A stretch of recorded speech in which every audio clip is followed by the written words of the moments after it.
Hello everyone, welcome to non stop learning. I hope आप सभी अच्छे होंगे एंड आप सबकी पढ़ाई भी अच्छे से चल रही होगी। इस वीडियो में हम देख रहे हैं यूपी ट्रिपल एससी के जितने भी एग्ज़ाम हुए हैं उनका PYQ। यह बुक देखिए मेनली लोअर पीसीएस के लिए और साथ ही जिनमें सामान्य पाठ्यक्रम है यूपी ट्रिपल एससी एग्ज़ाम का, उन सब के लिए महत्वपूर्ण साबित होगी। ये घटना चक्र प्रकाशन की पुस्तक है। इसमें हम लोग सामान्य ज्ञान, जो ये सामान्य ज्ञान है जिन भी एग्ज़ाम में यूपी ट्रिपल एससी के पूछे जाते हैं, उन सबके लिए यह मोस्ट इम्पॉर्टेंट साबित होगा। साथ ही इसमें देखिए यूपी पीसीएस ने जो लोअर पीसीएस का एग्ज़ाम कराया था, कंडक्ट कराया था, उसका भी PYQ दिया हुआ है। तो किसी भी एग्ज़ाम के लिए PYQ उसका बेस होता है। तो इस श्रृंखला में देखिए बेस होता है, इसलिए हम लोग सबसे पहले PYQ को एकदम अपने हाथ में ले लेंगे। और देखिए घटना चक्र ने PYQ इसने लोअर पीसीएस के लिए 3 बुक निकाली थी, जिसमें पूरे सिलेबस को कवर किया है PYQ के माध्यम से। तो इसमें ये पहला श्रृंखला है।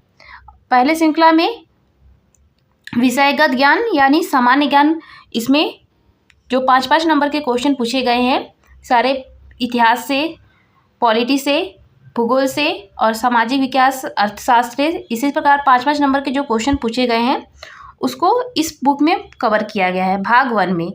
भाग 2 में हिंदी और डाटा इंटरप्रिटेशन को किया गया है, तो वो हम लोग बाद में करेंगे।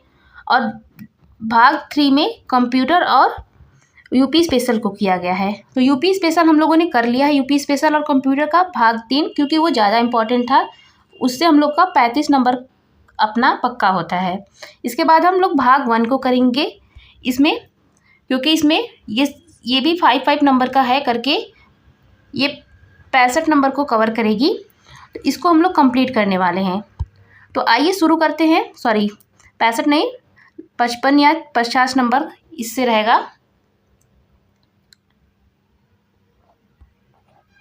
नहीं, इससे हमको लग रहा है 45, हाँ 45 नंबर इससे कंप्लीट होंगे हमारे। तो आइए शुरू करते हैं। इसमें सबसे पहले हम देखेंगे भारतीय इतिहास एवं राष्ट्रीय आंदोलन से जो क्वेश्चन बने हैं उनको। तो आइए शुरू करते हैं बिना किसी देर किए हुए। इसमें भारतीय इतिहास एवं भारतीय राष्ट्रीय आंदोलन है। इसमें सबसे पहले प्राचीन इतिहास से जो भी क्वेश्चंस बने हैं उसको हम लोग देखने वाले हैं, क्योंकि देखिए सामान्य ज्ञान में तो बहुत बड़ी हम लोग की देखा जाए तो सिलेबस हो जाता है, लेकिन सबसे पहले हम लोग PYQ कवर करेंगे, उसके बाद ही हम लोग कुछ करने वाले हैं। आइए देखते हैं इनके क्वेश्चंस को। ध्यानपूर्वक देखिएगा, बिल्कुल भी इधर उधर ध्यान मत भटकाइएगा। अच्छे से वीडियो 1 से 2 बार आप लोग देख लेंगे तो आपके माइंड में पूरी चीज़ें बैठ जाएंगी और एग्ज़ाम में जब क्वेश्चन आएगा तो आप उसको ट्रायल कर सकते हैं। देखिए पहला क्वेश्चन इसमें दिया हुआ है, दक्षिण एशिया में पहली नगरीय सभ्यता कौन सी थी? तो ये हड़प्पा सभ्यता थी। ऑप्शन नंबर बी यहाँ पे राइट हो जाएगा। इसकी व्याख्या देखते हैं। दक्षिण एशिया में प्रथम नगरीय समाज का उदय हड़प्पा सभ्यता में हुआ था। इस सभ्यता के प्रमुख बड़े शहरी केंद्र हड़प्पा, मोहनजोदड़ो, राखीगढ़ी, धौलावीरा, गढ़वेरीवाला और लोथल तथा कालीबंगा महत्वपूर्ण हड़प्पाई स्थल नगर थे। नगर योजना, शिल्प और संस्कृति अत्यंत विकसित थी, अतः दक्षिण एशिया की पहली नगरीय सभ्यता हड़प्पा सभ्यता थी। आगे चलते हैं नेक्स्ट क्वेश्चन पे। हड़प्पा सभ्यता किस युग से संबंधित है? तो हड़प्पा सभ्यता कांस्य युग से संबंधित है। ऑप्शन नंबर बी राइट हो जाएगा। इसकी व्याख्या देखते हैं। हड़प्पा सभ्यता को कांस्य युगीन सभ्यता माना जाता है। हड़प्पावासी कांस्य धातु का प्रयोग करते थे तथा उपकरणों को बर्तनों के निर्माण में कांस्य का उपयोग होता था। इसी कारण हड़प्पा सभ्यता का संबंध कांस्य युग से है। अगला देखते क्वेश्चन। निम्नलिखित में से कौन सी धातु सभ्यता हड़प्पा सभ्यता के लोगों द्वारा ज्ञात एवं उपयोग नहीं की गई थी? तो ये लोहा नहीं की गई थी। ऑप्शन नंबर ए राइट हो जाएगा। इसकी व्याख्या देखते हैं। हड़प्पा सभ्यता ताम्र कांस्य धातु कर्म से परिचित थी। इस सभ्यता में तांबा, कांस्य, सोने के उपयोग का स्पष्ट उल्लेख मिलता है, इसलिए ये धातुएं ज्ञात और प्रव्यक्त थी। लोहे के धातु कर्म के बाद द्वितीय नगरीकरण की प्रमुख तकनीकी विशेषता बताया गया। इससे निष्कर्ष निकलता है कि हड़प्पा सभ्यता में लोहे का ज्ञात प्रचलित नहीं था। लोहा ज्ञात या प्रचलित नहीं था। आगे चलते हैं। नेक्स्ट क्वेश्चन हमारा है, सिंधु सभ्यता की नृत्य करने वाली लड़की के रूप में प्रतिमा किस स्थल में खोजी गई है? तो ये मोहनजोदाड़ो में खोजी गई है। देखिए ये पुस्तक एकदम ही अपडेटेड है। देखिए इसमें जो 7 सितंबर को क्वेश्चन पूछे गए और साथ ही ये मतलब यहाँ तक कि लेखपाल में या फिर 5 जून तक के अपडेटेड क्वेश्चन यहाँ पर है। 5 जून 2026 तक जो भी क्वेश्चन पूछे गए यूपी ट्रिपल एससी के द्वारा वो सारे इसमें इस बुक में उसको कवर किया गया है। इसकी व्याख्या देखते हैं। सिंधु सभ्यता की प्रसिद्ध कांस्य प्रतिमा नृत्य करने वाली लड़की मोहनजोदाड़ो से प्राप्त हुई थी। मोहनजोदाड़ो सिंधु सभ्यता का एक प्रमुख नगरीय केंद्र था। यह प्रतिमा धातु और शिल्प कौशल के उच्च स्तर को दर्शाती है, इसलिए सही उत्तर मोहनजोदाड़ो है। नेक्स्ट क्वेश्चन है, भारतीय उपमहाद्वीप में कृषि के प्राचीनतम साक्ष्य कहाँ से प्राप्त हुए हैं? तो भारतीय उपमहाद्वीप में कृषि के प्राचीनतम साक्ष्य लहुरा देव से प्राप्त हुए हैं। इसकी व्याख्या देखते हैं। नवीनतम खोजों के आधार पर भारतीय उपमहाद्वीप में प्राचीनतम कृषि के साक्ष्य उत्तर प्रदेश के संत कबीर नगर जिले में स्थित है, लहुरा देव से है। यहाँ से 8000 ईसा पूर्व से 7000 ईसा पूर्व के बीच चावल के साक्ष्य प्राप्त हुए हैं।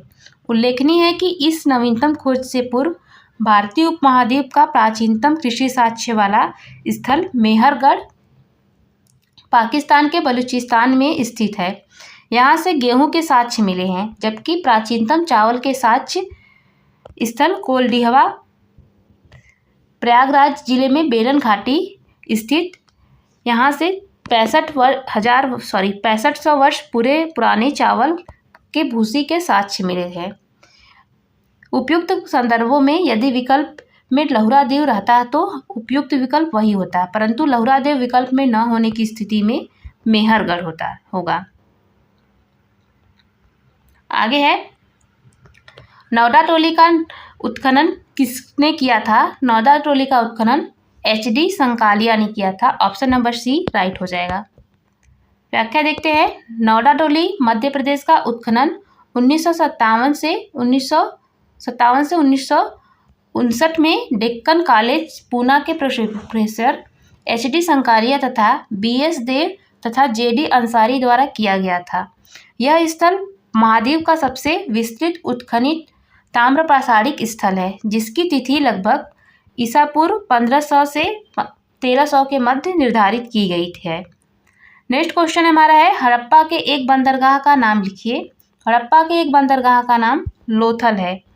इसकी व्याख्या देखते हैं। लोथल सिंधु घाटी सभ्यता का एक बंदरगाह शहर है। यह शहर खंबात की खाड़ी क्षेत्र में साबरमती के सहायक भोगवा नदी के किनारे स्थित है। यह स्थल 2450 ईसा पूर्व से 1600 ईसा पूर्व के बीच हड़प्पा संस्कृति का प्रमाण प्रदान करता है। आगे है, हड़प्पा सभ्यता के एक हिस्से लोथल की खोज किसने की थी? तो ये SR राव ने की थी। ऑप्शन नंबर सी राइट हो जाएगा। अहमदाबाद जिले गुजरात में भोगवा नदी के समीप स्थित लोथल नदी की सर्वप्रथम खोज डॉक्टर SR राव ने वर्ष 1954 में की थी। आगे है, भीमबेटका की गुफा की खोज किसने की थी? तो भीमबेटका की गुफाओं की खोज VS वाडकर ने की थी। ऑप्शन नंबर सी यहाँ पे राइट हो जाएगा। इसकी व्याख्या देखते हैं। भीमबेटका की गुफाओं की खोज वर्ष 1957 से 58 में प्रसिद्ध पुरातत्वविद VS वाडकर ने की थी। बाद में अनेक अन्य शैलश्रेयों की पहचान की गई। नेक्स्ट क्वेश्चन है, भारत में नवपाषाण काल गुफा चित्रकारी कहाँ मिलती है? तो ये भीमबेटका में मिलती है। ऑप्शन नंबर डी राइट हो जाएगा। आगे देखते हैं इसकी व्याख्या। भारत में प्रागैतिहासिक गुप्त चित्रकारी भीमबेटका में मिलती है। भीमबेटका मध्य प्रदेश में विंध्य पर्वत श्रृंखला की पदस्थली में स्थित है। यह यूनेस्को के विरासत स्थलों में शामिल है। आगे चलते हैं। नेक्स्ट हमारा क्वेश्चन है, हड़प्पा स्थल सनौली के अभी हाल ही में उत्खननों से प्राप्त हुए हैं। कहाँ से? हड़प्पा स्थल सनौली के अभी हाल में उत्खननों से प्राप्त हुए हैं। तो क्या प्राप्त हुए हैं? मानव समाधान प्राप्त हुए हैं। आइए इसकी व्याख्या देखते हैं। उत्तर प्रदेश के बागपत में स्थित सनौली एक महत्वपूर्ण हड़प्पा स्थल है। यहाँ भारतीय पुरातत्व सर्वेक्षण द्वारा वर्ष 2004 से 5 और 2005 से 6 में उत्खनन किया गया। यह उत्खनन एक प्रमुख मानव समाधान स्थल प्राप्त हुआ, जिसमें 116 समाधानों के प्रमाण मिले हैं। इस समाधानों के साथ मिट्टी के बर्तन, भूषण, ताम्र वस्तुएं और कुछ स्थानों पर पशु बलि के संकेत भी प्राप्त हुए हैं। नेक्स्ट क्वेश्चन है, मीड़ मृत्तिका पर उत्कीर्ण सींग युक्त देवता की कृति प्राप्त हुई है। ये कहाँ से प्राप्त हुई है? ये कालीबंगा से प्राप्त हुई है। ऑप्शन नंबर बी राइट हो जाएगा। इसकी व्याख्या देखते हैं। कालीबंगा से मीड़ मृत्तिका की एक और दोहरे सींग वाले देवता का अंकन है। इसके अतिरिक्त मोहनजोदाड़ो से भी सींग युक्त देवता का चित्र प्राप्त हुआ है। आगे देखते हैं नेक्स्ट क्वेश्चन, हड़प्पा काल का इनमें से कौन सा नगर 3 भागों में विभाजित था? तो यहाँ पे धौलावीरा 3 भागों में विभाजित था। हड़प्पा काल का धौलावीरा नगर 3 भागों में विभाजित था। यह गुजरात राज्य के कच्छ जिले में स्थित है। इसे स्थानीय रूप से कोटडा टिम्बा के नाम से जाना जाता था। आगे चलते नेक्स्ट क्वेश्चन, यहाँ पे दिया हुआ है, हड़प्पा सभ्यता के दौरान डांसिंग गर्ल नर्तक की कांस्य प्रतिभा बनाने के लिए डैश तकनीकी का इस्तेमाल किया गया था। तो किसका किया गया था? मोम लिपि ढलाई कास्टिंग का उपयोग किया गया था। ऑप्शन नंबर डी यहाँ पे राइट हो जाएगा। हड़प्पा सभ्यता के दौरान डांसिंग गर्ल नर्तकी के कांस्य प्रतिमा बनाने के लिए मोम लोपी ढुलाई कास्टिंग तकनीक का इस्तेमाल लॉस्ट वेस्ट कास्टिंग तकनीक का उपयोग किया गया था। आगे देखते हैं नेक्स्ट क्वेश्चन हमारा, हड़प्पा स्थल की सर्वप्रथम संक्षिप्त खुदाई निम्नलिखित में से किसके द्वारा की गई थी? तो ये सर अलेक्जेंडर कनिंघम द्वारा की गई थी। ऑप्शन नंबर बी यहाँ पे राइट हो जाएगा। इसकी व्याख्या देखते हैं। हड़प्पा स्थल की पहली बार संक्षिप्त खुदाई 1872 से 73 में पूर्वार्ध में सर अलेक्जेंडर कनिंघम द्वारा की गई थी। वही हड़प्पा की पहली व्यापक खुदाई वर्ष 1920 से 21 में राय बहादुर दयाराम साहनी द्वारा की गई थी। अतः विकल्प बी सर अलेक्जेंडर कनिंघम सही है, उत्तर हो जाएगा।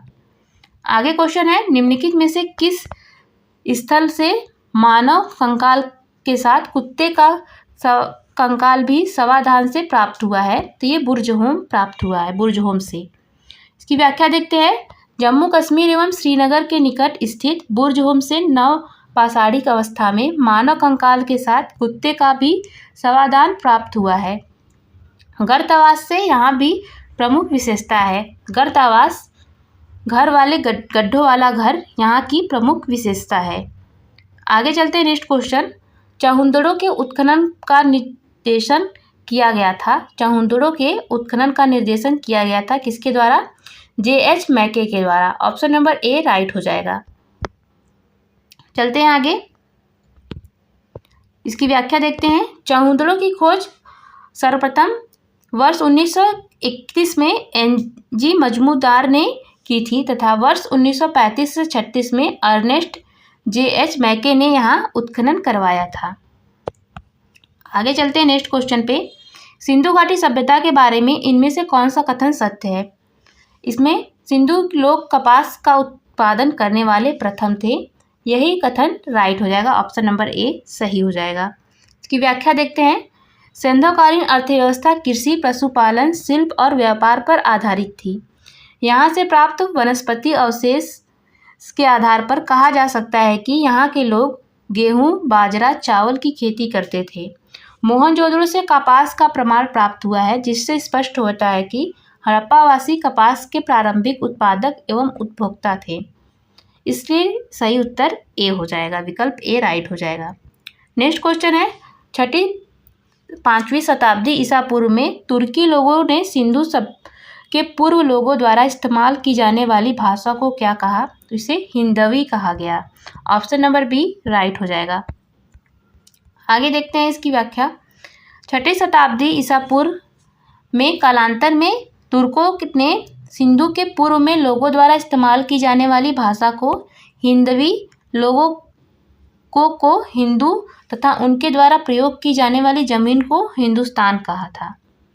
आगे चलते नेक्स्ट क्वेश्चन। बनावली सिंधु घाटी सभ्यता का एक प्रमुख शहर वर्तमान में भारत के निम्नलिखित में से किस राज्य में स्थित है? तो ये हरियाणा राज्य में स्थित है। ऑप्शन नंबर डी यहाँ पे राइट हो जाएगा। इसकी व्याख्या देखते हैं। सिंधु घाटी सभ्यता का एक प्रमुख शहर वर्तमान में भारत के हरियाणा राज्य में स्थित है। यह स्थल प्राचीन सरस्वती नदी के सूखे तल पर है। इस स्थल का उत्खनन भारतीय पुरातत्व सर्वेक्षण के डॉक्टर R.S. बिष्ट द्वारा किया गया था। नेक्स्ट क्वेश्चन हमारा है, मोहनजोदड़ो का शब्द का अर्थ क्या है? मोहनजोदड़ो का अर्थ है mount of the dead. Option number B right हो जाएगा। इसकी व्याख्या देखते हैं। मोहनजोदड़ो सिंधु सभ्यता का एक प्रमुख नगर था, जिसकी खुदाई राखलदास बनर्जी ने वर्ष 1922 में की थी तथा पुरातात्विक महत्व की ओर ध्यान आकर्षित किया। मोहनजोदड़ो का हिंदी में अर्थ मृतकों का टीला, माउंट ऑफ द डेथ है। यह पाकिस्तान के सिंध प्रांत के लरकाना जिले में सिंधु नदी के तट पर स्थित है। आगे चलते हैं नेक्स्ट क्वेश्चन पे। निम्नलिखित में से किस स्थान पर पुजारी राजाओं की मूर्ति मिली है? तो ये मोहनजोदड़ो से मिली है। ऑप्शन नंबर डी यहाँ पे राइट हो जाएगा। इसकी व्याख्या देखते हैं। पुजारी राजा की मूर्ति हड़प्पा सभ्यता के मोहनजोदड़ो स्थल से प्राप्त हुई है। यह आकृति, जिसे परंपरागत रूप से पुजारी कहा जाता है, एक शाल से ढकी हुई है जो दाहिने हाथ के नीचे बाएं कंधे से फैली हुई है। नेक्स्ट क्वेश्चन है, सिंधु सभ्यता में घोड़े की अस्थियों का अवशेष कहाँ मिले हैं? तो ये सुडकोटला में से मिले हैं। सिंधु सभ्यता में घोड़े के अस्थियों के अवशेष सुडकोटला सिंधु पुरातात्विक स्थल से मिले हैं। रानी गुंडई के घोड़े के दांत तथा लोथल से मोहनजोदड़ो के घोड़े की मूर्तियां मिली हैं। आगे देखते हैं इसकी अगला क्वेश्चन। देखिए, वैदिक काल से अब क्वेश्चन हैं। वेद जो आंशिक रूप से एक गद्य कृति है, ये क्या है? ये यजुर्वेद है। यजुर्वेद आंशिक रूप से गद्य कृति है। यजुर्वेद में यज्ञों में प्रयुक्त होने वाले मंत्र, आहूत वाक्य एवं कर्मकांडी निर्देश मिलते हैं। इसकी सामग्री में पद्यात्मक मंत्रों के साथ साथ गद्यात्मक मंत्र भी पाए जाते हैं। नेक्स्ट क्वेश्चन है हमारा, ऋग्वेद में कितने भजनों का संग्रह है? तो ऋग्वेद में 1028 भजनों का संग्रह है। ऋग्वैदिक साहित्य का सबसे प्राचीन वेद माना जाता है। यह स्तुति व सूक्तों का संग्रह है। ऋग्वेद में 1028 सूक्त भजन संकलित हैं। आगे चलते हैं। नेक्स्ट क्वेश्चन है हमारा, पुरुष सूक्त जो 4 वर्णों की उत्पत्ति की व्याख्या करता है, किस वैदिक ग्रंथ में पाया जाता है? तो ये यजुर्वेद में पाया जाता है। ऑप्शन नंबर ए राइट हो जाएगा। ऋग्वेद के 10वें मंडल में पुरुष सूक्त का उल्लेख मिलता है। इसमें कहा गया है कि यही प्रसिद्ध पुरुष सूक्त 4 वर्णों की उत्पत्ति की व्याख्या करता है। ऋग्वेद 10:9-12 में कहा गया है कि ब्रह्मोष्मी मुखासित बहु राजन्य कृत उरु तदस्य यशस्य उद्भद्रा शुद्धो अजात्यत। नेक्स्ट क्वेश्चन हमारा है, छंदोग्य उपनिषद स्पष्ट रूप से निम्नलिखित में से किस आश्रम को संदर्भित करता है? तो ये ब्रह्मचर्य, गृहस्थ और वानप्रस्थ को संदर्भित करता है। ऑप्शन नंबर बी यहाँ पे राइट हो जाएगा। इसकी व्याख्या देखते हैं। छंदोग्य उपनिषद में 3 स्कंद भाग बताए गए हैं। यज्ञ अध्ययन, दान, तप और आचार गृह में रहने वाला ब्रह्मचारी। छंदोग्य उपनिषद में संन्यास आश्रम का स्पष्ट उल्लेख नहीं मिलता, इसलिए यह उपनिषद मुख्यतः ब्रह्मचर्य, गृहस्थ और वानप्रस्थ आश्रमों का संदर्भ देती है। आइए देखते हैं नेक्स्ट इस पे। उपनिषद शब्द का शाब्दिक अर्थ क्या है? इसका शाब्दिक अर्थ है किसी के पास बैठना। ऑप्शन नंबर बी यहाँ पे राइट हो जाएगा। व्याख्या देखते हैं। उपनिषद शब्द संस्कृत के उप, नि और सद से बना है। उपनिषद का अर्थ है निकट या नीचे, नीचे अर्थ या सद का अर्थ है बैठ जाना। इसका आशय है गुरु के निकट बैठकर ज्ञान प्राप्त करने की से है, इसलिए उपनिषद शब्द का शाब्दिक अर्थ है किसी के पास बैठना। नेक्स्ट है क्वेश्चन, निम्नलिखित में से कौन सा उपवेद नहीं है? तो योग वेद उपवेद नहीं है। इसकी व्याख्या देखते हैं। प्रश्नगत विकल्पों में योग वेद को छोड़कर अन्य सभी उपवेद हैं। यजुर्वेद चिकित्सा से, गंधर्व वेद नृत्य संगीत से, शिल्प वेद भवन निर्माण से तथा शास्त्र वेद युद्ध की शैली से संबंधित है। आगे देखते हैं। वैदिक देवता इंद्र किसके देवता थे? तो ये वर्षा के देवता थे। ऑप्शन नंबर सी यहाँ पे राइट हो जाएगा। ऋग्वेद में सबसे प्रतापी देवता इंद्र हैं, जिन्हें पुरंदर अर्थात किले को तोड़ने वाला कहा जाता गया है। इंद्र आर्यों के नेता के रूप में चित्रित हैं, जिसने असुरों से लड़ने में आर्य सैनिकों का नेतृत्व किया, उन्हें विजय दिलाई। ऋग्वेद में इंद्र पर 250 सूक्तियाँ हैं। नेक्स्ट है आगे, क्लासिक संस्कृति में आर्य शब्द का क्या अर्थ है? तो आर्य शब्द का अर्थ है एक उत्तम व्यक्ति। इसकी व्याख्या देखते हैं। क्लासिक संस्कृति में आर्य शब्द का अर्थ है एक उत्तम व्यक्ति। आर्य शब्द भाषा सूचक है जिसका अर्थ है श्रेष्ठ या कुलीन। नेक्स्ट हमारा है पंचगव्य में निम्नलिखित में से क्या सम्मिलित नहीं है? तो पंचगव्य में तुलसी सम्मिलित नहीं है। ऑप्शन नंबर डी यहाँ पे राइट है। गाय के दूध, दही, घी, मूत्र और गोबर से निर्मित पंचगव्य कहलाता है। आयुर्वेद ग्रंथों में इसे औषधि उपयोग का उल्लेख है। तुलसी पंचगव्य का हिस्सा नहीं है। आगे देखते हैं। महाजनी प्रथा का प्रथम उल्लेख निम्नलिखित में से किस प्राचीन शहर में हुआ? तो ये सतपथ ब्राह्मण में हुआ। ऑप्शन नंबर सी यहाँ पे राइट आंसर हो जाएगा। महाजनी प्रथा का सर्वप्रथम उल्लेख सतपथ ब्राह्मण में हुआ था। इसमें सूदखोर और कुशीदिन कहा गया है। इसमें सूदखोर को कुशीदिन कहा गया है। आगे है सतपथ ब्राह्मण और तैत्तिरीय ब्राह्मण में ब्राह्मण मूल पाठ है, ये यजुर्वेद है। सतपथ ब्राह्मण और तैत्तिरीय ब्राह्मण के ब्राह्मण मूल पाठ हैं। शुक्ल यजुर्वेद, जिसे वाजन से ही संहिता भी कहा जाता है, ऋषि याज्ञवल्क्य वाजन से के संबंधित माना जाता है। आगे है वेदों के गद्य प्रकरण क्या कहलाते हैं? तो ये ब्राह्मण कहलाते हैं। वेदों के गद्य प्रकरण ब्राह्मण कहलाते हैं। ऑप्शन नंबर सी यहाँ पे राइट हो जाएगा। वेदों के गद्य प्रकरण ब्राह्मण कहलाते हैं। वेदों के ब्राह्मण ग्रंथ ऐतरेय एवं कैतकी, सतपथ के साथ तैत्तिरीय और मैत्रायणी, काठक तथा कंठ कपिष्ट, सामवेद में पंचविंश, जैमिनी आदि, अर्थवेद का गोपाथन ब्राह्मण है। नेक्स्ट है सतपथ ब्राह्मण में उल्लिखित राजा विदेह माधव से संबंधित ऋषि थे। तो इससे संबंधित ऋषि गौतम राहुगढ़ थे। की व्याख्या देखते हैं। आर्यों की पूर्व दिशा की ओर के विषय में सतपथ ब्राह्मण में वर्णित विदेह माधव की आख्यायिका उल्लेखनीय है। इसके अनुसार राजा विदेह माधव, जो सरस्वती नदी के तट पर निवास करते थे, ने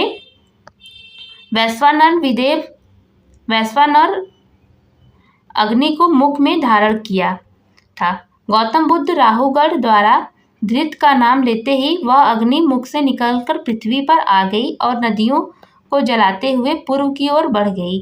विदेह माधव उनके पुरोहित गौतम राहुगढ़ ने उनका अनुगमन किया, किंतु उत्तरागिरी हिमालय से प्रवाहित होने वाली सदा नीरा नदी को वहीं नहीं जला सका।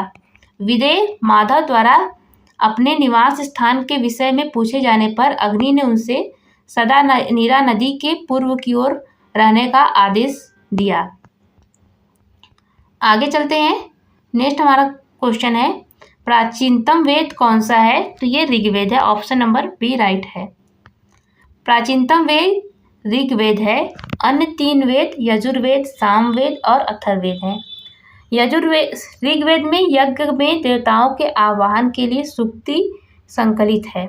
यह वैदिक धर्म का आरंभिक स्रोत है। इसके सूक्तों की संख्या 1028 तथा मंत्रों की संख्या लगभग 10,552 है। इसमें देवताओं की स्तुति की गई है तथा इसमें 10 मंडल हैं। आगे है अवेस्ता और ऋग्वेद में समानता है। अवेस्ता किस क्षेत्र से संबंधित है? अवेस्ता ईरान से संबंधित है।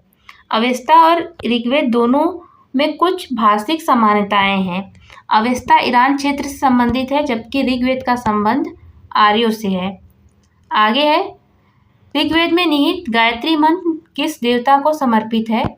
तो गायत्री मंत्र सावित्री को समर्पित है। ऋग्वेद में निहित गायत्री मंत्र सावित्री देवता या सूर्य देवता को समर्पित है। ऋग्वेद के तीसरे मंडल में गायत्री मंत्र का वर्णन है जिसे विश्वामित्र द्वारा रचित माना जाता है। अगला है रामायण में मांडवी किसकी पत्नी थी? तो ये भारत की पत्नी थी। रामायण में मांडवी भरत की पत्नी थी जबकि सीता भगवान राम उर्मिला लक्ष्मण की तथा श्रुतकीर्ति शत्रुघ्न की पत्नी थी। नेक्स्ट है महाभारत में वर्णित कुरुक्षेत्र की लड़ाई कितने दिनों तक लड़ी गई थी? तो ये 18 दिन तक लड़ी गई थी। महाभारत में वर्णित कुरुक्षेत्र युद्ध कौरवों एवं पांडवों के मध्य हस्तिनापुर साम्राज्य के सिंहासन के प्राप्ति के लिए लड़ा गया था। यह कुल 18 दिनों तक लड़ा गया था। आगे चलते नेक्स्ट क्वेश्चन है हमारा बौद्ध धर्म से। बुद्ध ने, देखिए इसमें पहला है क्वेश्चन, बुद्ध ने दुख की मुक्ति पर अपना पहला उपदेश कहाँ दिया? तो इन्होंने सारनाथ में दिया था। ऑप्शन नंबर ए राइट हो जाएगा। अभी सारनाथ को यूनेस्को की विश्व विरासत सूची में भी शामिल कर लिया गया है, तो अब इसको याद रखेंगे। इसकी व्याख्या देखते हैं। बुद्ध ने ज्ञान प्राप्ति के बाद अपना पहला उपदेश सारनाथ में दिया था। इसे धर्मचक्र प्रवर्तन कहा गया है। यह उपदेश दुख के कारण तथा दुख के समाधान तथा दुख के और समाधान के उपाय से संबंधित है। इसे 4 आर्य सत्य भी कहा जाता है। ये दुख के समुदाय, दुख निरोध तथा दुख निरोधगामिनी प्रतिपदा है। आगे चलते हैं। नेक्स्ट हमारा है बुद्ध ने किस उम्र में परिनिब्बाण अंतिम मुक्ति प्राप्त की? इन्होंने 80 वर्ष की अवस्था में अंतिम मुक्ति प्राप्त की। बुद्ध ने उत्तर प्रदेश के कुशीनगर में 80 वर्ष की आयु में महापरिनिर्वाण प्राप्त किया। आगे त्रिपिटक किस भाग में बुद्ध की प्रारंभिक शिक्षाएं हैं? तो त्रिपिटक के सुप्त पिटक भाग में बुद्ध की प्रारंभिक शिक्षाएं हैं। त्रिपिटक का सुप्त पिटक बुद्ध पिटक के आदेशों एवं प्रवचनों का मुख्य संग्रह है। इसमें बुद्ध की शिक्षाएं संवाद और सुत्त रूप से संकलित हैं। नेक्स्ट है बौद्ध धर्म में सुत्त पिटक एवं बौद्ध धर्म में त्रिपिटक शब्द का क्या अर्थ है? इसमें इसका अर्थ है 3 कटोरियां संग्रह जिसमें बौद्ध शिक्षाएं हैं। व्याख्या देखते हैं इसकी। त्रिपिटक का शाब्दिक अर्थ है 3 पिटारे या 3 संग्रह। यह बौद्ध धर्म ग्रंथों में 3 प्रमुख भाग है। इसमें विनय पिटक, सुत्त पिटक, अभिधम पिटक शामिल हैं। इन संग्रहों में अनुशासन, उपदेश और दार्शनिक विवेचन संकलित है। आगे देखते हैं। नेक्स्ट हमारा है निम्नलिखित में से किस स्थान पर प्रथम बौद्ध संगति का आयोजन किया गया? तो यह राजगीर में किया गया। ऑप्शन नंबर सी राइट हो जाएगा। महात्मा बुद्ध की मृत्यु के तत्काल बाद 883 ईसा पूर्व में प्रथम बौद्ध संगति का आयोजन वर्तमान बिहार के राज्य में राजगीर में हुआ था। आगे चलते हैं। महापरिनिर्वाण मंदिर अवस्थित है। ये कहाँ स्थित है? ये कुशीनगर में स्थित है। ऑप्शन नंबर ए राइट हो जाएगा। महापरिनिर्वाण मंदिर उसके समीप स्थित निर्वाण स्तूप उत्तर प्रदेश के कुशीनगर जिले में स्थित है। मंदिर में स्थापित भगवान बुद्ध की प्रतिमा 1876 से 77 में उत्खनन के द्वारा प्राप्त की गई थी। महापरिनिर्वाण मंदिर विश्व में बौद्ध धर्म के सबसे पवित्र मंदिरों में से एक है। नेक्स्ट है, निम्न में से कौन सा बौद्ध पवित्र स्थल निरंजना नदी पर स्थित है? तो ये बौद्ध गया स्थित है। ऑप्शन नंबर ए यहाँ पे राइट हो जाएगा। नेक्स्ट हमारा क्वेश्चन है, इसकी व्याख्या देख लेते हैं पहले। प्रसिद्ध बौद्ध स्थल बोध गया निरंजना नदी के किनारे स्थित है। बोध गया में ही तैनात गौतम बुद्ध की पीपल वृक्ष के नीचे ज्ञान की प्राप्ति हुई थी और इसके पश्चात वह बुद्ध के नाम से प्रसिद्ध हुए। तभी से यह स्थल बौद्ध धर्म के अनुयायी के लिए अत्यंत महत्वपूर्ण है। वर्ष 2002 में यूनेस्को द्वारा बोध गया में स्थित महाबोधि मंदिर परिसर की विश्व विरासत स्थल में शामिल किया गया था। आगे है, बोध गया एक महत्वपूर्ण बौद्ध तीर्थ क्यों है? तो ये क्योंकि ये गौतम बुद्ध के से ने यहाँ ज्ञान प्राप्त की थी। ऑप्शन नंबर बी यहाँ पे राइट हो जाएगा। नेक्स्ट हमारा है, ज्ञान प्राप्त करने के बाद गौतम बुद्ध को किस रूप में जाने लगा? तो इन्हें बुद्ध के रूप में जाना जाने लगा। आगे है नेक्स्ट क्वेश्चन, गौतम बुद्ध को ज्ञान किस नदी के तट पर प्राप्त हुआ था? तो इन्हें निरंजना नदी के तट पर प्राप्त हुआ था। ऑप्शन नंबर डी राइट हो जाएगा। आगे है नेक्स्ट क्वेश्चन, किस स्मारक से गौतम बुद्ध ने दुनिया के बौद्ध धर्म के अपने दिव्य ज्ञान का प्रचार किया था? तो इसमें व्याख्या देखते हैं इसकी। गौतम बुद्ध को बोध गया में ज्ञान प्राप्त हुआ। नोट, इस ज्ञान का प्रचार का आरंभ धर्मचक्र परिवर्तन उन्होंने ऋषिपट्टनम वाराणसी में किया। आगे चलते हैं, त्रिपिटक क्या है? तो ये उपदेशों का एक संग्रह है। ऑप्शन नंबर डी यहाँ पे राइट हो जाएगा। त्रिपिटक बौद्ध ग्रंथों में सर्वाधिक महत्वपूर्ण है। बुद्ध की मृत्यु के बाद उनकी शिक्षाओं को संकलित कर तीन भागों में बांट दिया गया। इन्हीं को त्रिपिटक कहते हैं। ये विनय पिटक, संघ संबंधी नियम, आचार की शिक्षाएं तथा सुत्त पिटक, धर्म सिद्धांत तथा अभिधम पिटक दार्शनिक सिद्धांत हैं। नेक्स्ट है, देश में निम्न में से किसने मूर्ति पूजा की नींव रखी थी? तो ये बौद्ध धर्म ने रखी थी। ऑप्शन नंबर बी यहाँ पे राइट हो जाएगा। उपयुक्त में से सर्वप्रथम मूर्ति पूजा की नींव बौद्धों ने रखी थी। महायानियों ने सर्वप्रथम बुद्ध की प्रतिमा स्थापित करके पूजा आरंभ की। आगे है, बुद्ध को परिनिर्वाण कहाँ प्राप्त हुआ? तो ये कुशीनगर में प्राप्त हुआ था। ऑप्शन नंबर बी यहाँ पे सही हो जाएगा। आगे चलते हैं नेक्स्ट क्वेश्चन पे हमारा। महात्मा बुद्ध को मल्ल गणराज्य की राजधानी कुशीनगर में लगभग 883 ईसा पूर्व में महानिर्वाण की प्राप्ति हुई थी। बौद्ध ग्रंथों में इसे महापरिनिर्वाण कहा जाता है। बोध गया में महात्मा बुद्ध को ज्ञान की प्राप्ति हुई थी। ऋषिपट्टनम सारनाथ में उन्होंने पहला उपदेश दिया था, जिसे धर्मचक्र परिवर्तन की संज्ञा दी गई। नेक्स्ट है, उस स्थान का नाम बताएं जहां बौद्धों की मान्यता के अनुसार गौतम बुद्ध ने अपनी मृत्यु के बाद महापरिनिर्वाण प्राप्त किया था। तो ये कुशीनगर में। आगे है नेक्स्ट क्वेश्चन, बौद्धों के लिए उत्तर प्रदेश में स्थित सारनाथ क्यों महत्वपूर्ण है? तो सारनाथ में ज्ञान प्राप्त करने के बाद भगवान बुद्ध ने सारनाथ में अपना पहला उपदेश दिया था। इस प्रकार यहाँ पे ऑप्शन नंबर डी राइट हो जाएगा। नेक्स्ट है अगला क्वेश्चन, बुद्ध ने अपना पहला उपदेश कहाँ दिया था? तो ये सारनाथ में दिया था। ऑप्शन नंबर बी राइट हो जाएगा। आगे है, गौतम बुद्ध ने सारनाथ में अपना पहला उपदेश कहाँ दिया था? तो यह धर्मचक्र परिवर्तन मुद्रा में दिया था। गौतम बुद्ध ने सारनाथ में अपना पहला उपदेश धर्मचक्र परिवर्तन मुद्रा में दिया था। गौतम बुद्ध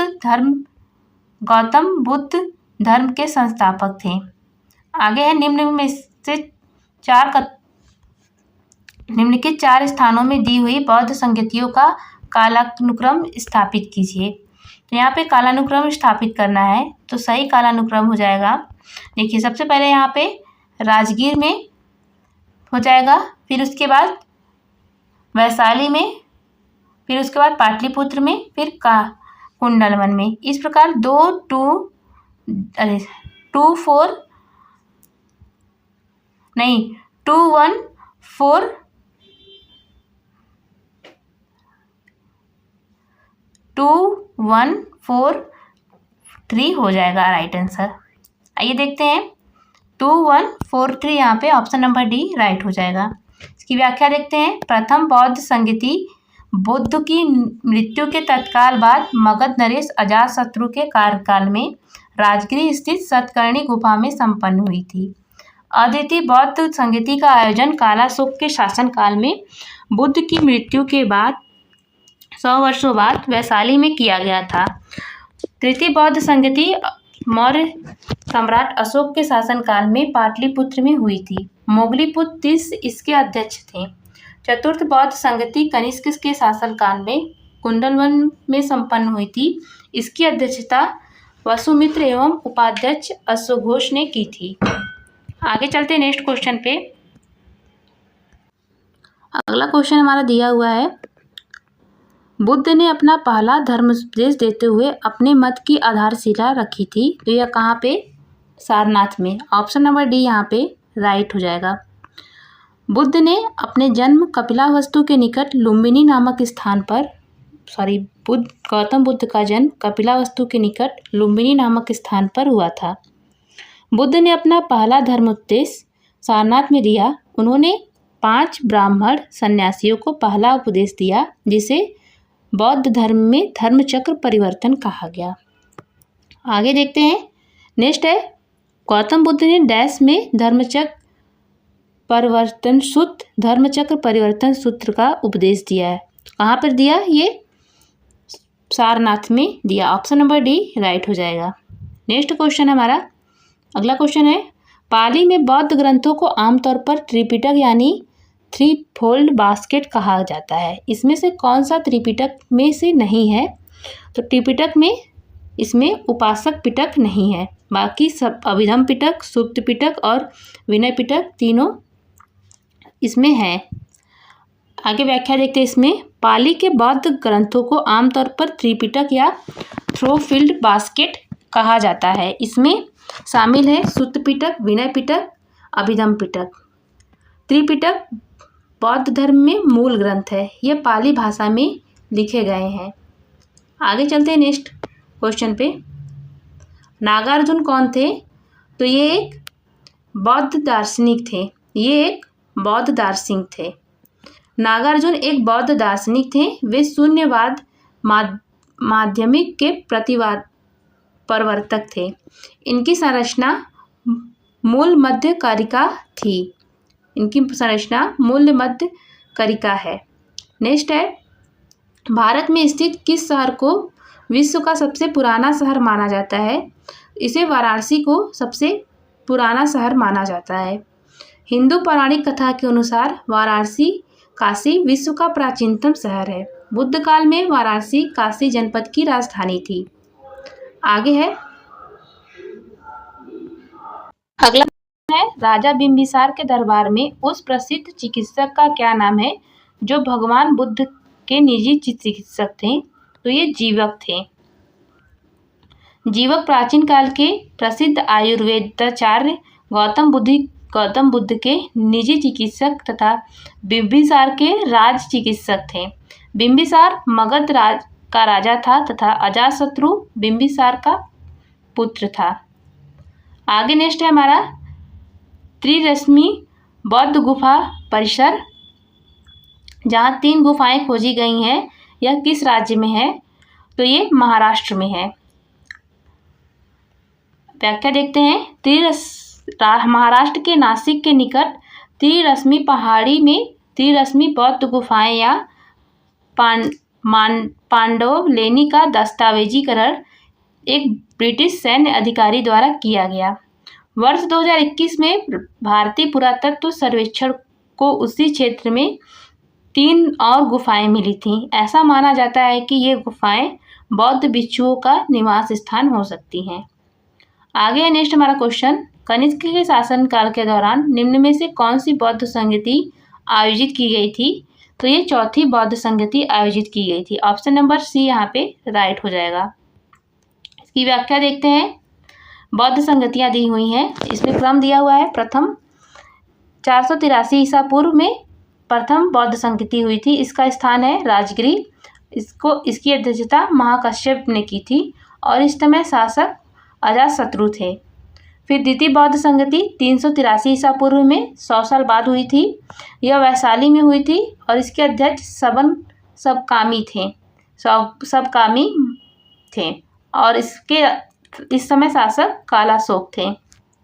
नेक्स्ट है तृतीय बौद्ध संगति, ये 243 ईसा पूर्व में हुई थी।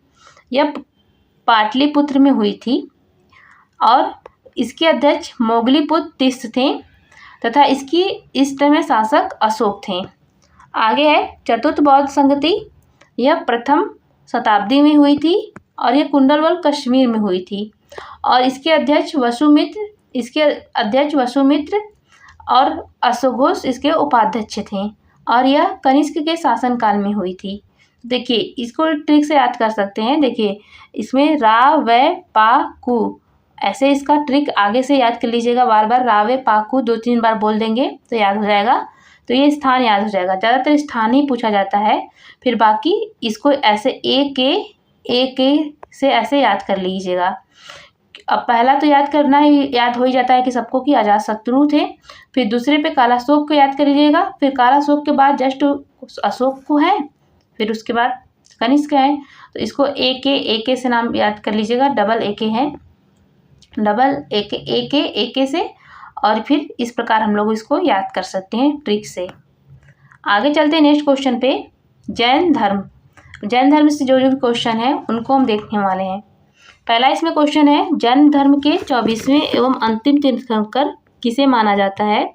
तो ये वर्धमान महावीर को माना जाता है। ऑप्शन नंबर बी राइट हो जाएगा। इसकी व्याख्या देखते हैं। वर्धमान महावीर को ही भगवान महावीर के नाम से जाना जाता है। जैन धर्म के 24वें एवं अंतिम तीर्थंकर महावीर वर्धमान महावीर है। नेक्स्ट हमारा है, आदि पुराण किस तीर्थ की संत चरित संग्रह है? तो ये आदिनाथ की है। ऑप्शन नंबर ए राइट हो जाएगा। आदि पुराण में जैन परंपरा में प्रथम तीर्थंकर का वर्णित है। प्रथम तीर्थंकर ऋषभनाथ थे और ऋषभनाथ को आदिनाथ भी कहा जाता है। इसी कारण आदि पुराण आदिनाथ के संचरित से संबंधित ग्रंथ माना जाता है।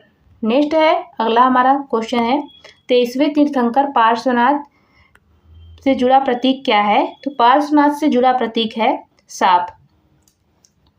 23वें तीर्थंकर पार्श्वनाथ की प्रतिमा के ऊपर सर्प फड़ छत्र का उल्लेख मिलता है, इसलिए 23वें तीर्थंकर पार्श्वनाथ से जुड़े प्रतीक सांप को माना जाता है।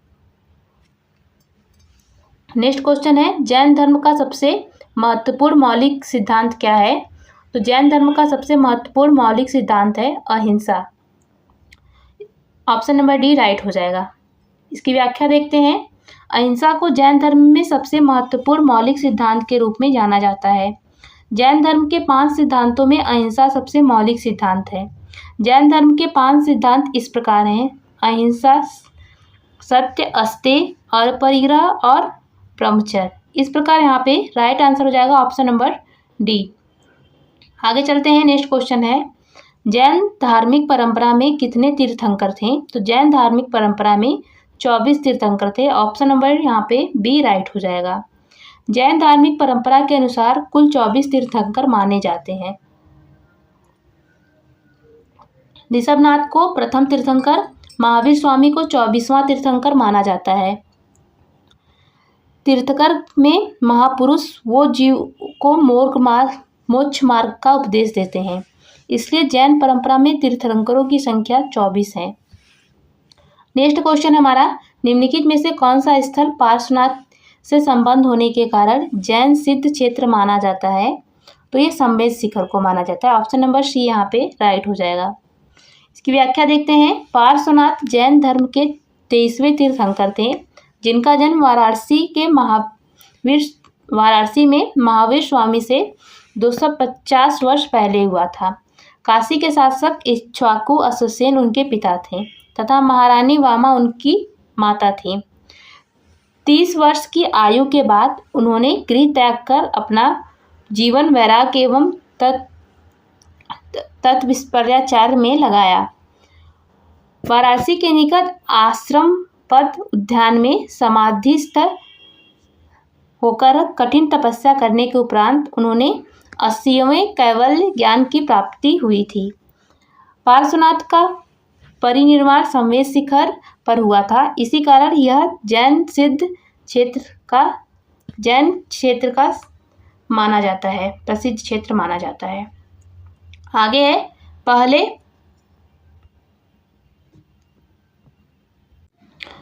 अगला क्वेश्चन दिया हुआ है, पहले जैन तीर्थंकर कौन थे? तो ये ऋषभ थे। इसकी व्याख्या देखते हैं। जैन परंपरा के अनुसार जैन धर्म में कुल 24 तीर्थंकर हुए। जैन धर्म में के मूल संस्थापक प्रवर्तक प्रथम तीर्थंकर ऋषभदेव या आदिनाथ माने जाते हैं। 23वें तीर्थंकर पार्श्वनाथ थे तथा महावीर स्वामी जैन धर्म के 24वें तीर्थंकर थे, जिन्होंने 6ठी शताब्दी ईसा पूर्व में जैन धर्म का प्रचार प्रसार और सुदृढ़ीकरण किया। आगे नेक्स्ट क्वेश्चन है, जैन तीर्थंकर में से अंतिम तीर्थंकर थे। तो 24 जैन तीर्थंकरों में से कौन अंतिम थे? तो ये महावीर थे। ऑप्शन नंबर सी राइट हो जाएगा। नेक्स्ट हमारा क्वेश्चन है, निम्नलिखित में से वह कौन से व्यक्ति हैं जिनका नाम देवानाम पीर दस्सी भी था? तो ये मौर्य सम्राट अशोक का नाम देवानाम पीर दस्सी भी था। इसकी व्याख्या देखते हैं। मौर्य सम्राट अशोक का नाम उनके अभिलेखों में प्रायः देवानाम प्रियदर्शी मिलता है। ऑप्शन नंबर यहाँ पे डी राइट हो जाएगा। नेक्स्ट हमारा क्वेश्चन है, महावीर स्वामी को ज्ञान प्राप्त कहाँ हुआ था?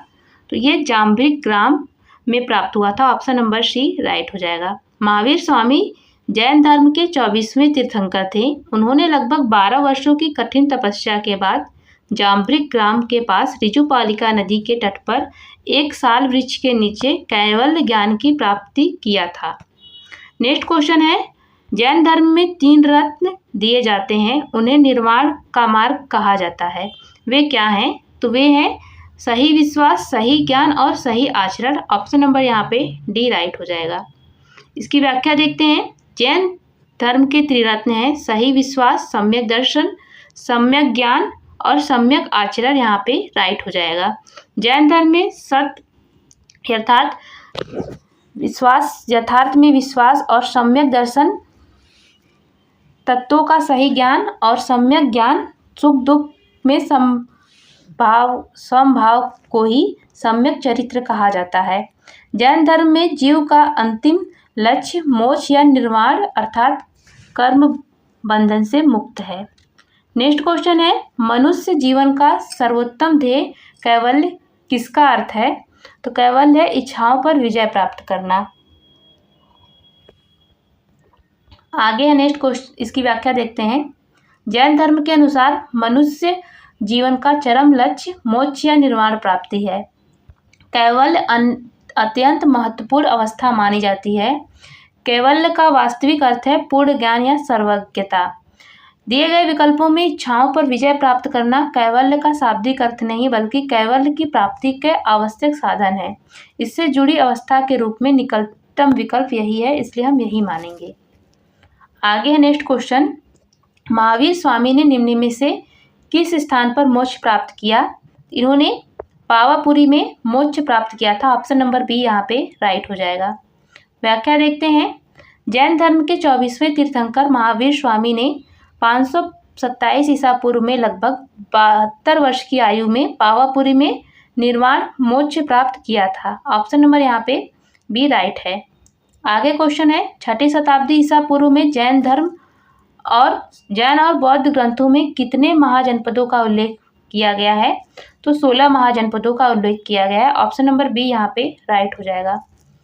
इसकी व्याख्या देखते हैं। 6ठी शताब्दी ईसा पूर्व में जैन और बौद्ध ग्रंथों में 16 महाजनपदों का उल्लेख किया गया है। 16 महाजनपदों का उल्लेख जैन धर्म के भगवती सूत्र में भगवान बुद्ध के अगुत्तर निकाय में मिलता है। आगे हम देखेंगे अब मौर्य काल से बनने वाले इंपॉर्टेंट क्वेश्चन को। मौर्य वंश का संस्थापक कौन था? तो मौर्य वंश का संस्थापक चंद्रगुप्त मौर्य था। ऑप्शन नंबर डी यहाँ पे राइट हो जाएगा। आगे देखते हैं इसकी व्याख्या। मौर्य वंश की स्थापना चंद्रगुप्त मौर्य ने की थी। इन्होंने नंद वंश के शासन को समाप्त कर मौर्य राजवंश की नींव रखी। चंद्रगुप्त मौर्य के शासन से प्राचीन भारत में एक शक्तिशाली और विस्तृत साम्राज्य का उदय हुआ। ऑप्शन नंबर यहाँ पे डी राइट हो जाएगा। आगे चलते हैं। नेक्स्ट क्वेश्चन हमारा है, रुद्रदामन के गिरनार अभिलेख में वर्णित सुदर्शन झील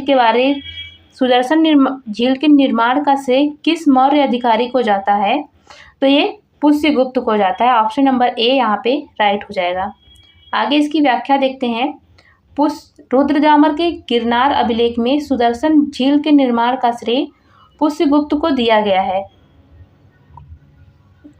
पुष्यगुप्त चंद्रगुप्त मौर्य का प्रांतीय अधिकारी था। शिलालेख के अनुसार उसने सौराष्ट्र क्षेत्र में इस झील का निर्माण कराया था। बाद में रुद्रदामन ने इसी झील की मरम्मत कराई थी। आगे नेक्स्ट क्वेश्चन, रुद्रदामन के गिरनार अभिलेख में सुदर्शन झील का उल्लेख मिलता है, जिसका निर्माण किस मौर्य शासन के काल में हुआ था? तो ये चंद्रगुप्त मौर्य के शासन काल में हुआ था इसका निर्माण। आगे नेक्स्ट क्वेश्चन हमारा है, चौथा क्वेश्चन है, मौर्यकालीन भारत के विवरण वाली इंडिका के लेखक थे। इंडिका के लेखक कौन थे? मेगास्थनीज। ऑप्शन नंबर डी यहाँ पे राइट हो जाएगा।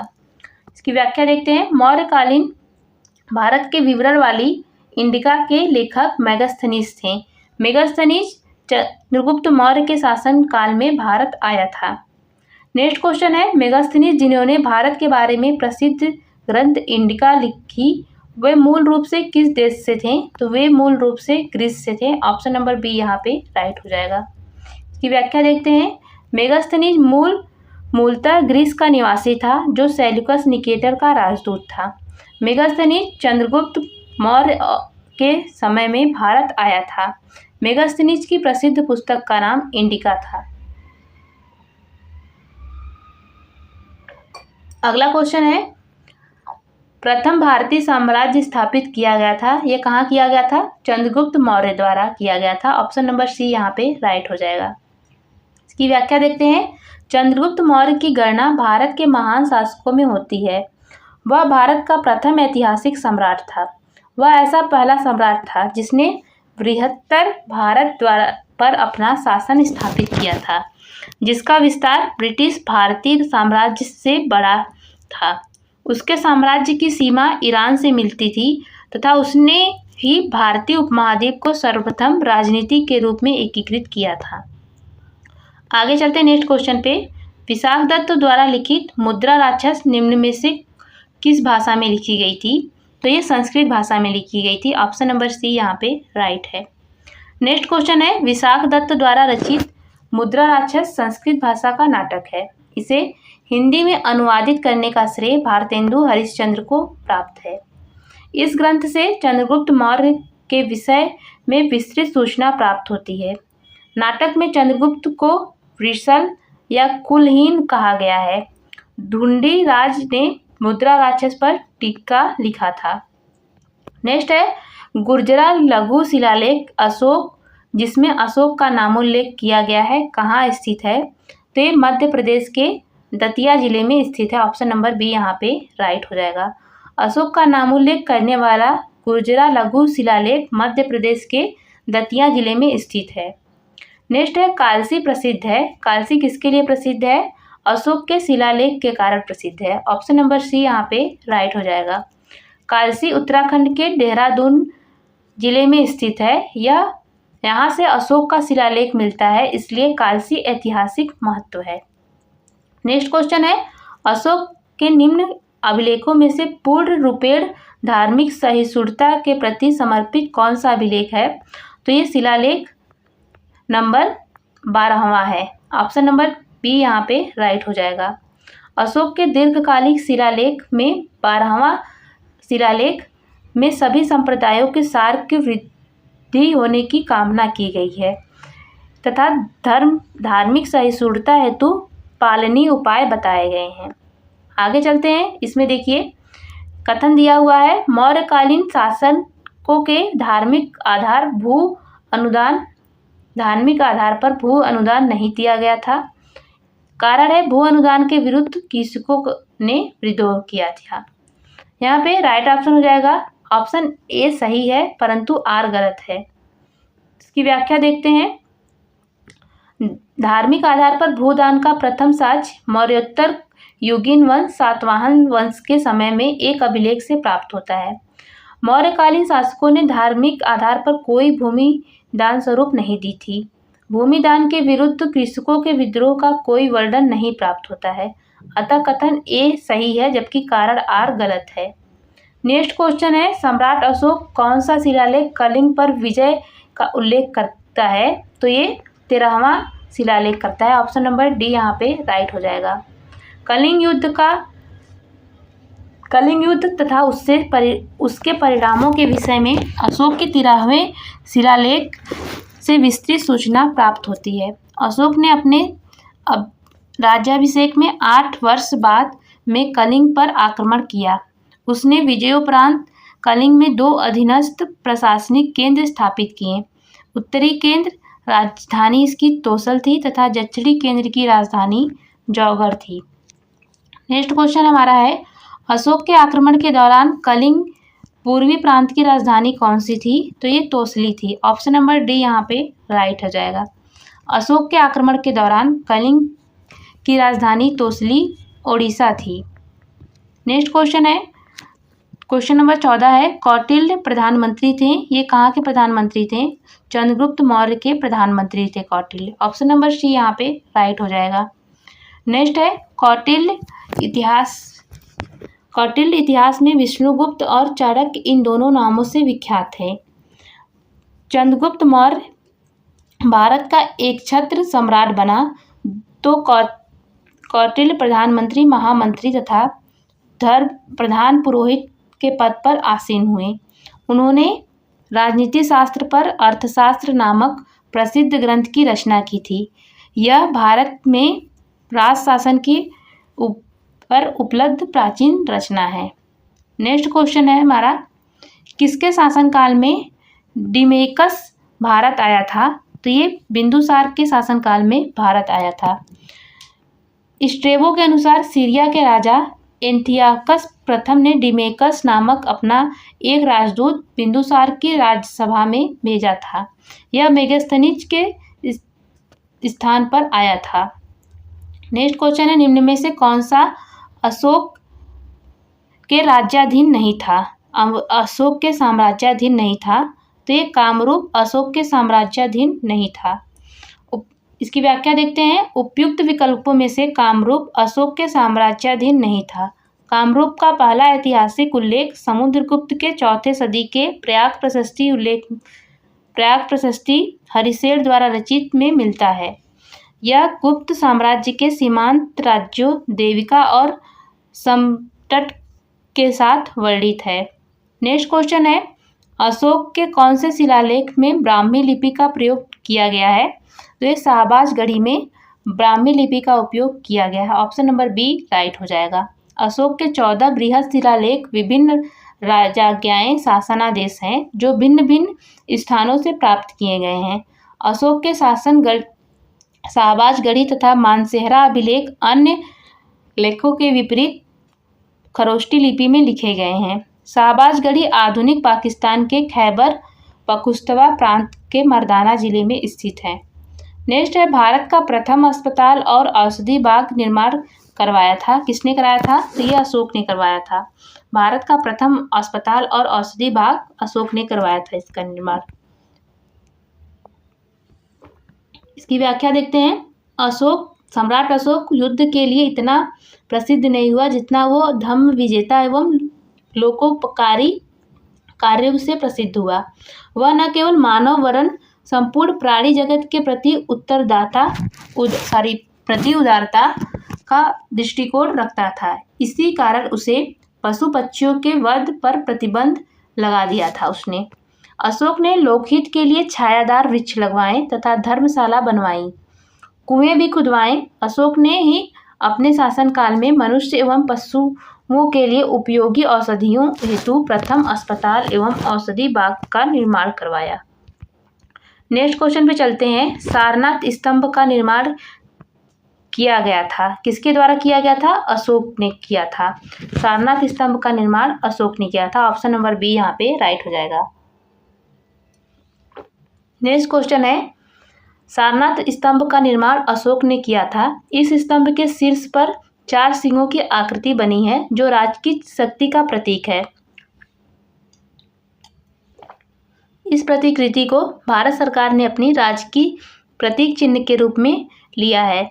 यह स्तंभ मौर्य युगीन वास्तुकला का उत्कृष्ट उदाहरण है। सारनाथ का चतुर्दश स्तंभ चुनार के बलुआ पत्थरों से निर्मित है। नेक्स्ट है, अगला क्वेश्चन है, अशोक के प्रधान शिलालेखों में सबसे बड़ा शिलालेख कौन है? तो ये 13वां शिलालेख है। ऑप्शन नंबर सी यहाँ पे राइट हो जाएगा।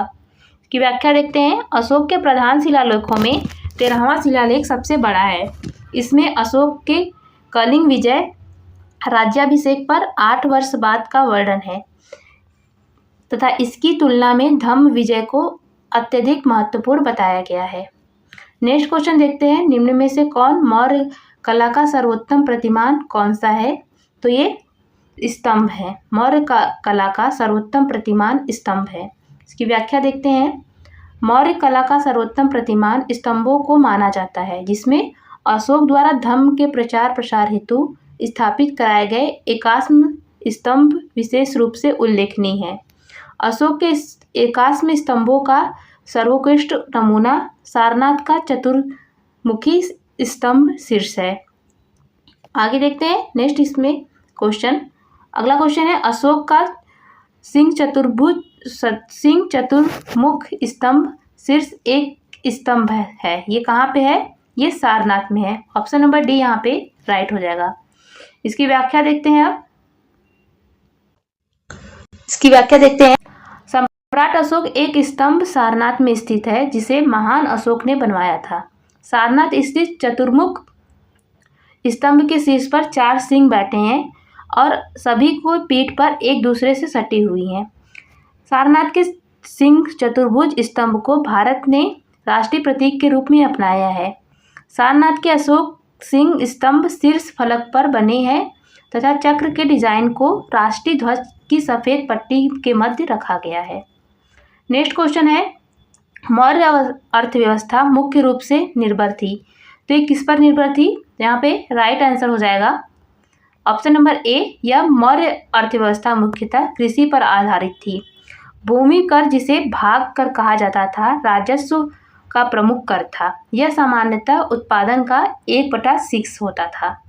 नेक्स्ट क्वेश्चन है, देवनामपीय नाम किसे दिया गया था? तो ये अशोक को दिया गया था। ऑप्शन नंबर बी यहाँ पे राइट हो जाएगा। इसकी व्याख्या देखते हैं। देवनामपीय अशोक मौर्य शासक अशोक को दिया गया था।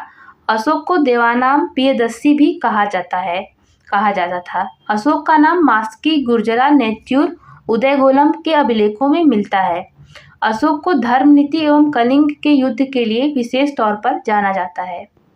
नेक्स्ट क्वेश्चन है, मौर्य मंत्रिपरिषद में निम्नलिखित में से कौन सा राजस्व इकट्ठा करने से संबंधित है?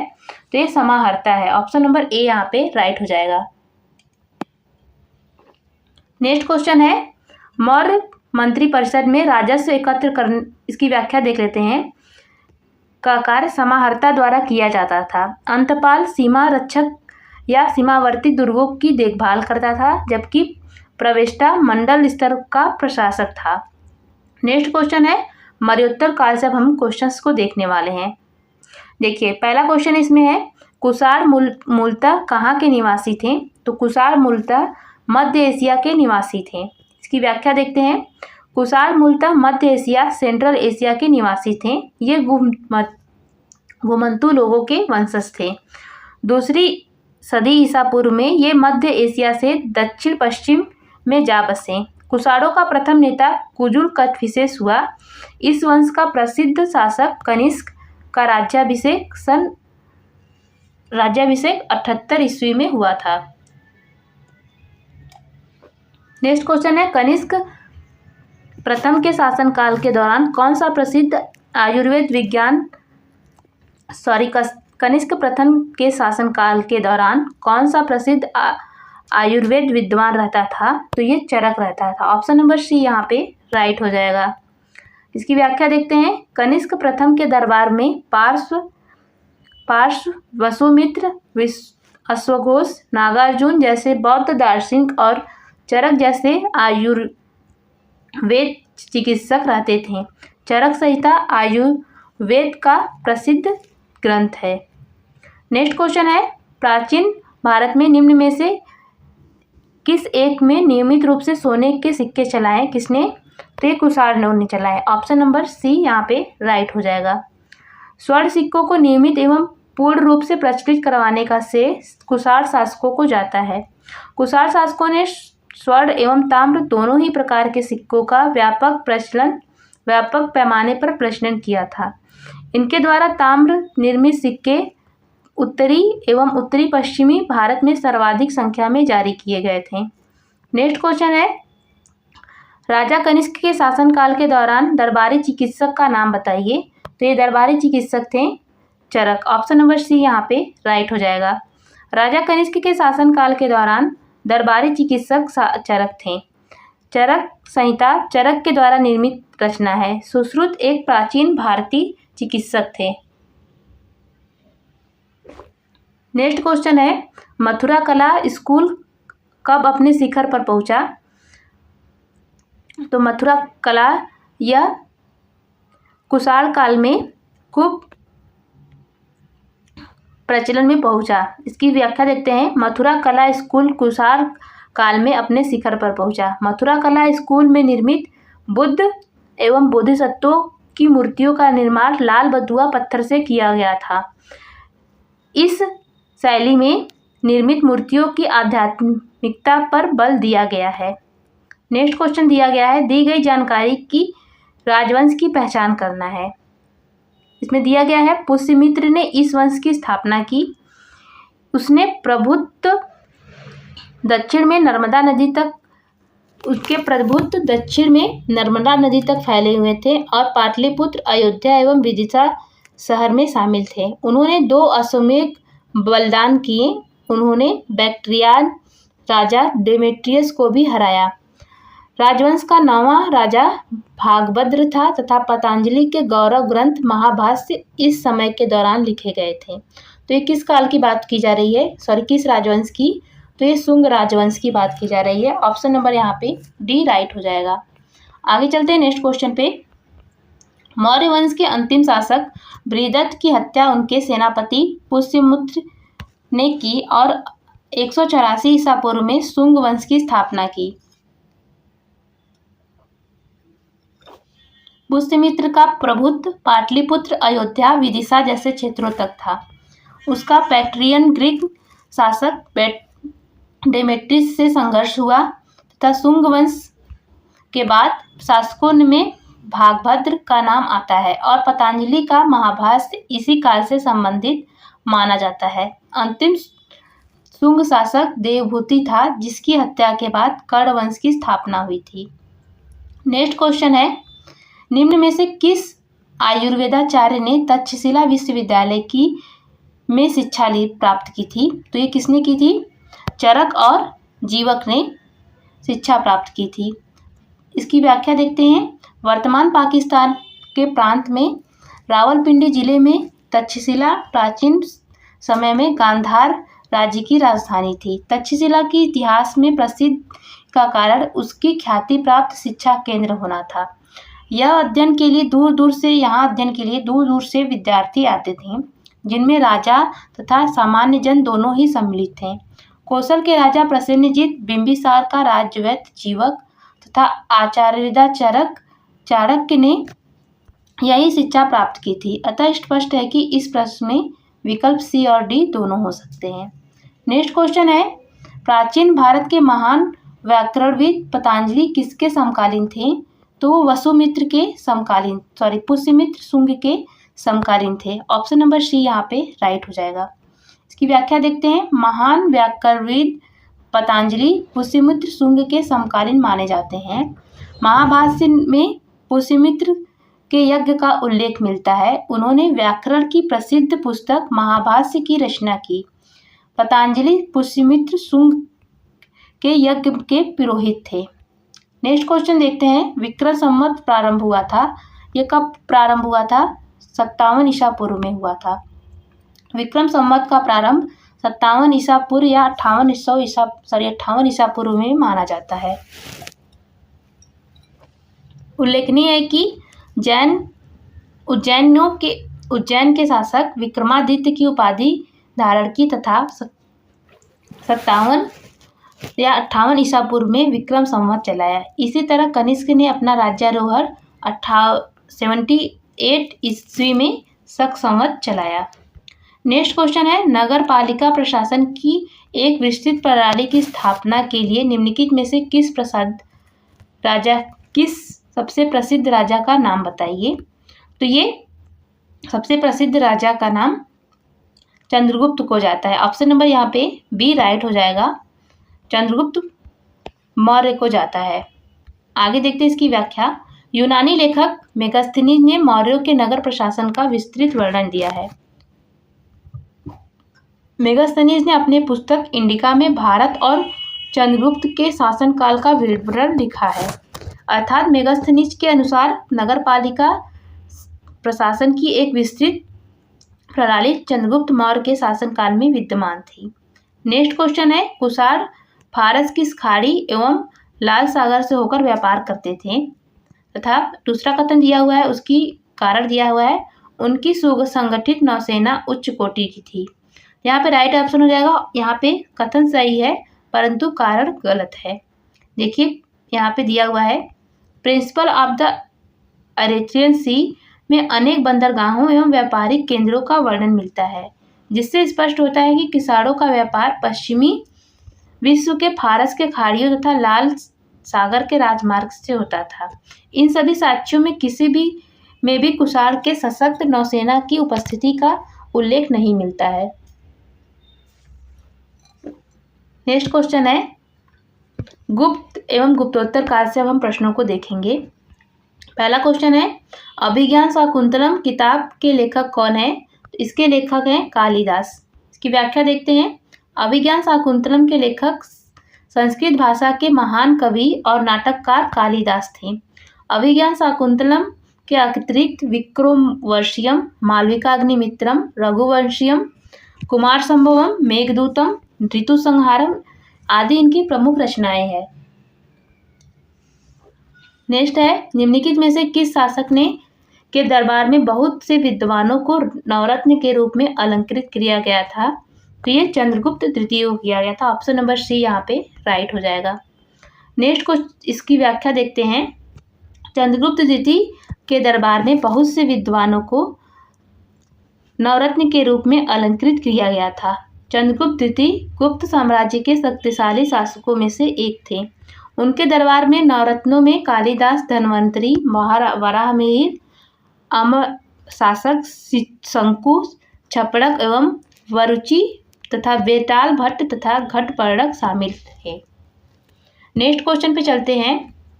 अगला क्वेश्चन दिया हुआ है, खगोलविद वराहमिहिर और कवि कालिदास किसके दरबार के हिस्सा थे? तो ये विक्रमादित्य के हिस्सा थे। नेक्स्ट क्वेश्चन है, गुप्त काल की प्रसिद्ध महिला शासक कौन थी? तो ये प्रभावती गुप्ता थी। ऑप्शन नंबर बी यहाँ पे राइट हो जाएगा। गुप्त काल में वाकाटक राज्य की प्रसिद्ध महिला रीजेंट राज्य प्रतिनिधि प्रभावती गुप्ता थी। वह चंद्रगुप्त द्वितीय की पत्नी एवं वाकाटक नरेश रुद्रसेन द्वितीय की पत्नी थी। नेक्स्ट क्वेश्चन है, प्रयाग प्रशस्ति किसके सैन्य अभियान के बारे में जानकारी देते हैं? तो ये समुद्रगुप्त के सैन्य अभियानों के बारे में जानकारी देते हैं। नेक्स्ट क्वेश्चन है, इलाहाबाद प्रयाग स्तंभ अभिलेख अशोक तथा समुद्रगुप्त के शासनकाल के बारे में सूचना देते हैं। इसकी व्याख्या देख लेते हैं हम लोग। इस स्तंभ पर चंद्रगुप्त के संधि विग्राहक हरिसेन ने संस्कृत भाषा में प्रशंसात्मक वर्णन प्रस्तुत किया है, जिसे प्रयाग प्रशस्ति कहा गया है। इसमें चंद्रगुप्त के विजयों का उल्लेख है। इसके साथ अतिरिक्त इस स्तंभ अभिलेख पर मुगल बादशाह जहांगीर का भी उल्लेख खुदा है तथा बीरबल का भी उल्लेख प्राप्त होता है। नेक्स्ट क्वेश्चन है, चंद्रगुप्त मौर्य के इस प्रसिद्ध राजनीतिक सलाहकार को निम्नलिखित नामों से जाना जाता था। किस नाम से जाना जाता था? समुद्रगुप्त। इसके अलावा समुद्रगुप्त के नाम से जाना जाता था। आगे व्याख्या देखते हैं। कौटिल्य अथवा चाणक्य अथवा विष्णुगुप्त एक राजनीतिक एवं चंद्रगुप्त के प्रधानमंत्री के रूप में प्रसिद्ध थे। इनका व्यक्तिवाचक नाम विष्णुगुप्त, पैतृक नाम चाणक्य तथा गोत्र नाम कौटिल्य था। इन्होंने चंद्रगुप्त मौर्य के साथ मिलकर नंद वंश को समाप्त कर मौर्य साम्राज्य की स्थापना की थी। नेक्स्ट क्वेश्चन है, कन्नौज से पूर्व हर्षवर्धन कहाँ का शासक था? तो ये थानेश्वर का शासक था। इसकी व्याख्या देखते हैं। हर्षवर्धन कन्नौज के पूर्व थानेश्वर का शासक था। यहीं पर पुष्यभूति वंश की स्थापना हुई थी। राज्यवर्धन की मृत्यु के पश्चात 606 ईस्वी में हर्षवर्धन थानेश्वर की गद्दी पर बैठा था। हर्ष के शासनकाल में ही चीनी यात्री ह्वेनसांग भारत आया था। नेक्स्ट क्वेश्चन देखते हैं। हर्षवर्धन ने 5 इंडीज को अपने नियंत्रण में लिया था। इसमें से कौन सा 5 इंडीज थे? तो इसमें पंजाब, कन्नौज,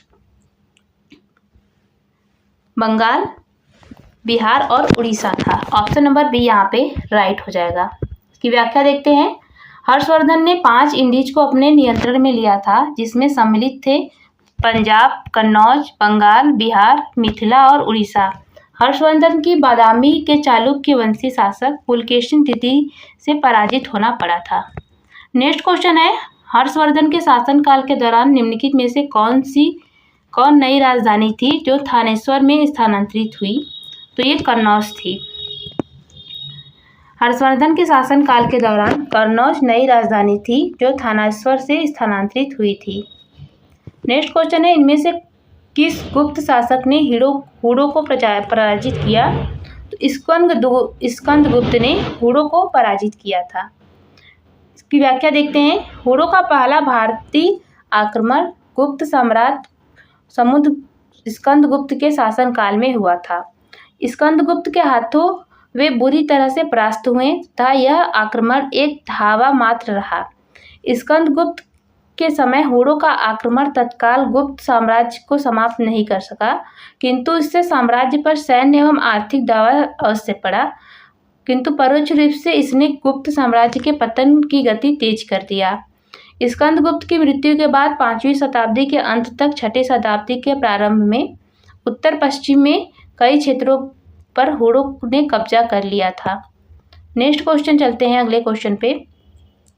कादम्बरी के लेखक कौन है? तो कादम्बरी के लेखक बाणभट्ट हैं।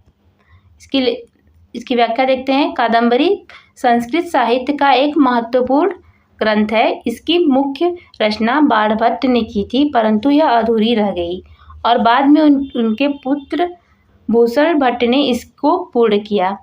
बाणभट्ट सम्राट हर्ष के दरबारी कवि थे। उनकी एक महत्वपूर्ण रचना हर्षचरितम भी है, जिससे हर्ष के समय की विशिष्ट सूचना प्राप्त होती है। नेक्स्ट क्वेश्चन है, निम्नलिखित में से कौन गुप्त काल में आयुर्विज्ञान विषयक रचना के लिए प्रसिद्ध है? तो ये इसमें देखते हैं इसकी व्याख्या के माध्यम से। सुश्रुत को शल्य क्रिया का जनक कहा जाता है। काशी में रहने वाले थे। इनका काल 1000 ईसा पूर्व से 600 ईसा पूर्व माना जाता है।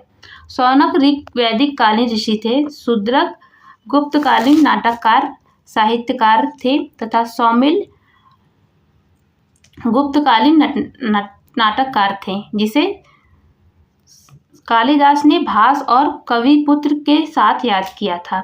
इस प्रकार गुप्त काल में औषधि के क्षेत्र में प्रयुक्त किसी ने कार्य नहीं किया था। चूंकि गुप्त काल का प्रारंभ 275 ईस्वी में श्रीगुप्त से प्रारंभ होता है, जो कि सुश्रुत के मान्य काल प्रायः 1000 से 600 ईसा पूर्व के बाद है। इसलिए सुश्रुत को गुप्त काल के समकालीन मानना औचित्यपूर्ण नहीं है।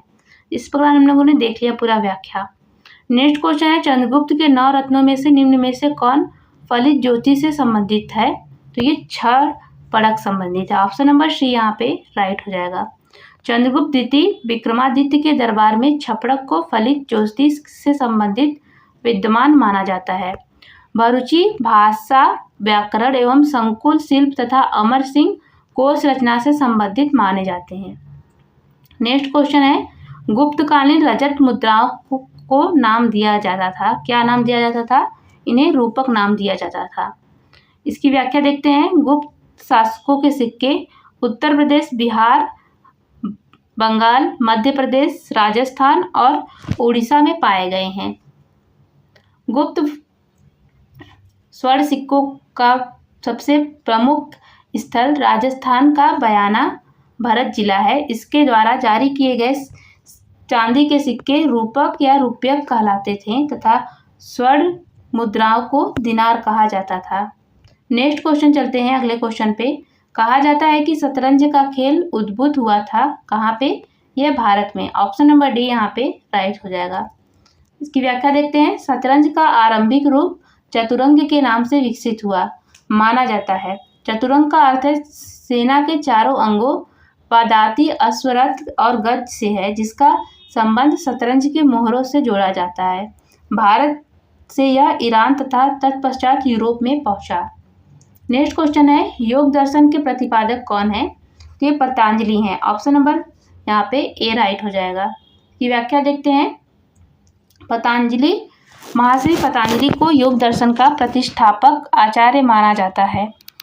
यद्यपि भारतीय परंपरा में योग साधन का इतिहास अत्यंत प्राचीन है तथा उपनिषद भारत, भगवद गीता, जैन मतों के योग संबंधी क्रियाओं का विवेचन प्राप्त होता है। तथापि महर्षि पतंजलि ने योग सूत्र के रूप में सर्वाधिक सूत्रबद्ध दार्शनिक प्रतिपादन किया, इसलिए उन्हें योग दर्शन का प्रणेता कहा जाता है। आगे हम देखेंगे दक्षिण भारत के चोल, चालुक्य एवं पल्लव तथा संगम युग से संबंधित जो क्वेश्चन है उनको देखने वाले हैं। इसमें पहला क्वेश्चन है, कौन सा संगम साहित्य के रूप में प्रसिद्ध है? तो कौन सा है? कौन सा साहित्य? ये तमिल साहित्य संगम साहित्य के रूप में प्रसिद्ध है। इसकी व्याख्या देखते हैं। प्राचीन तमिल साहित्य को संगम साहित्य कहा जाता है। तमिल साहित्य संगम तमिल कवियों विद्वानों की एक सभा परिषद थी जिसका आयोजन पांड्य राजाओं द्वारा किया गया था। कुल 3 संगमों का आयोजन किया गया था। नेक्स्ट क्वेश्चन है, प्रसिद्ध विरूपाक्ष मंदिर कहाँ स्थित है? तो ये हम्पी में स्थित है। इसकी व्याख्या देखते हैं। प्रसिद्ध विरूपाक्ष मंदिर कर्नाटक के हम्पी में अवस्थित है। भगवान शिव को यह मंदिर समर्पित है तथा मंदिर तुंगभद्रा नदी के किनारे स्थित है। नेक्स्ट क्वेश्चन पे चलते हैं। इसका क्वेश्चन दिया हुआ है, चोलों की राजधानी थी, तो चोलों की राजधानी तंजौर थी। ऑप्शन नंबर डी यहाँ पे राइट हो जाएगा। इसकी व्याख्या देखते हैं। प्रश्नगत विकल्पों में चोलों की राजधानी तंजौर वर्तमान तंजावुर भी थी। इसके अतिरिक्त गंगे चोलपुरम भी चोलों की राजधानी बनी थी। संगम काल में चोलों की राजधानी ओरैयू थी। नेक्स्ट क्वेश्चन है, सिंचाई के लिए 16 मील लंबी चोल झील का निर्माण इसमें से किस चोल शासक ने कराया था? तो ये राजेंद्र प्रथम ने कराया था। ऑप्शन नंबर ए राइट हो जाएगा। इसकी व्याख्या देखते हैं। राजेंद्र प्रथम ने अपने गंगा घाटी में अभियान की सफलता के उपलक्ष्य में गंगे चोल की उपाधि धारण की तथा गंगा चोलपुरम नामक नई राजधानी की स्थापना की। नई राजधानी के समीप ही उन्होंने चोलगंगम नामक झील का निर्माण करवाया था। नेक्स्ट क्वेश्चन है, भारतीय इतिहास में धन्वंतरी कौन थे? भारतीय इतिहास में धन्वंतरी चंद्रगुप्त विक्रमादित्य की सभा को सुशोभित करने वाले प्रसिद्ध चिकित्सक थे। ऑप्शन नंबर सी यहाँ पे राइट हो जाएगा। की व्याख्या देखते हैं। धन्वंतरी चंद्रगुप्त विक्रमादित्य की सभा को सुशोभित करने वाले 9 रत्नों में से प्रसिद्ध चिकित्सक थे। वे आयुर्वेद शास्त्र के प्रखंड पंडित थे तथा चंद्रगुप्त द्वितीय के नवरत्नों की प्रसिद्ध कालिक रहे। नेक्स्ट क्वेश्चन है, चोल साम्राज्य को अंततः किसने समाप्त किया? तो इसको व्याख्या के माध्यम से समझते हैं। वर्ष 1250 के आसपास होयसल और पांड्य राज्य ने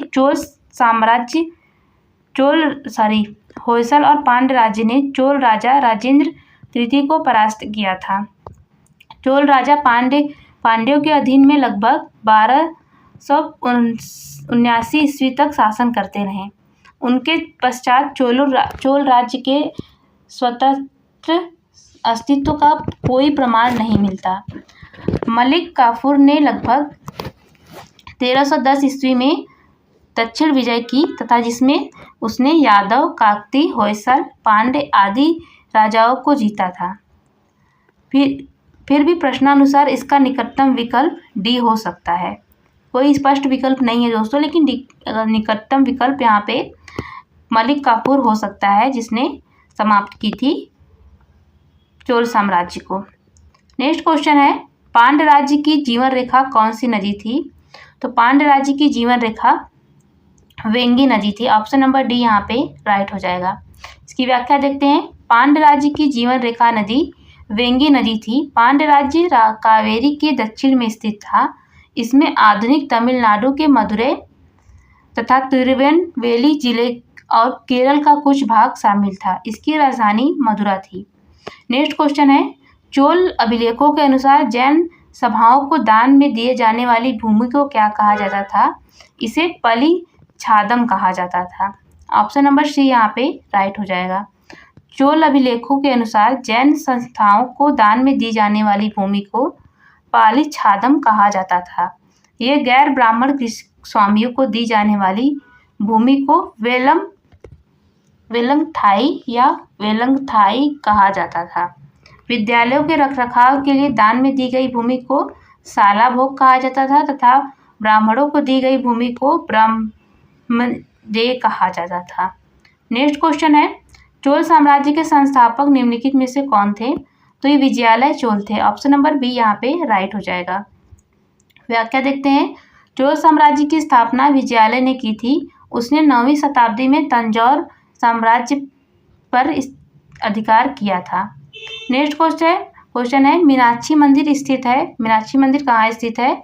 ये मदुरै में स्थित है। ऑप्शन नंबर ए यहाँ पे राइट हो जाएगा। इसकी व्याख्या देखते हैं।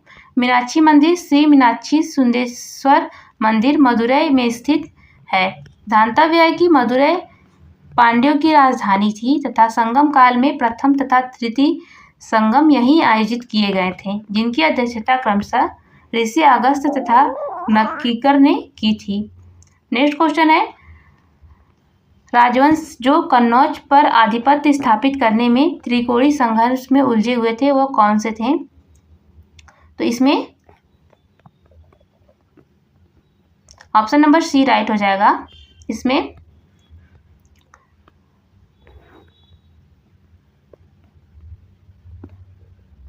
पाल, गुर्जर और राष्ट्रकूट इसमें उलझे हुए थे। आगे चलते हैं, इसकी व्याख्या देखते हैं। हर्ष की मृत्यु के बाद विभिन्न शक्तियों के आक्रमण का केंद्र कन्नौज बन गया। इसे वही स्थान प्राप्त हुआ जो गुप्त युग में मगध को था। इसे महोदय या महोदय श्री आदि के नाम से अभिव्यक्त किया गया था। अतः इस पर अधिकार करने के लिए 8वीं सदी की 3 बड़ी शक्तियों ने पाल, गुर्जर, प्रतिहार तथा राष्ट्रकूट ने के बीच त्रिपक्षीय संघर्ष प्रारंभ हो गया, जो 9वीं शताब्दी में के इतिहास में सर्वाधिक महत्वपूर्ण घटना है। अतः इस संघर्ष में अंततः प्रतिहारों को सफलता मिली थी। नेक्स्ट क्वेश्चन है,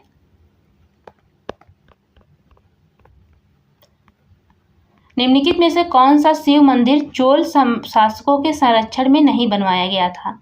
यहाँ पे राइट आंसर है गोंडेश्वर मंदिर सिनार, ये नहीं बनवाया गया था। बाकी नटराज मंदिर चिदम्बरम, पल्लाईवथना मंदिर तंजावुर और बृहदेश्वर मंदिर गंगई कोंडचोलापुरम, ये तीनों बनवाए गए थे चोल के शासनकाल में। इसकी व्याख्या देखते हैं।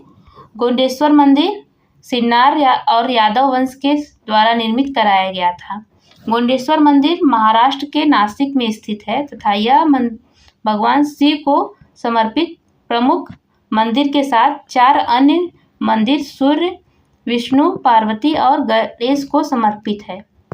नेक्स्ट क्वेश्चन है, इसमें देखते हैं इसका प्राचीन भारत विविध, इससे हम क्वेश्चन देखेंगे। कर्ण वंश का पहला राजा कौन था? तो कर्ण वंश का पहला राजा वासुदेव था। ऑप्शन नंबर यहाँ पे डी राइट हो जाएगा।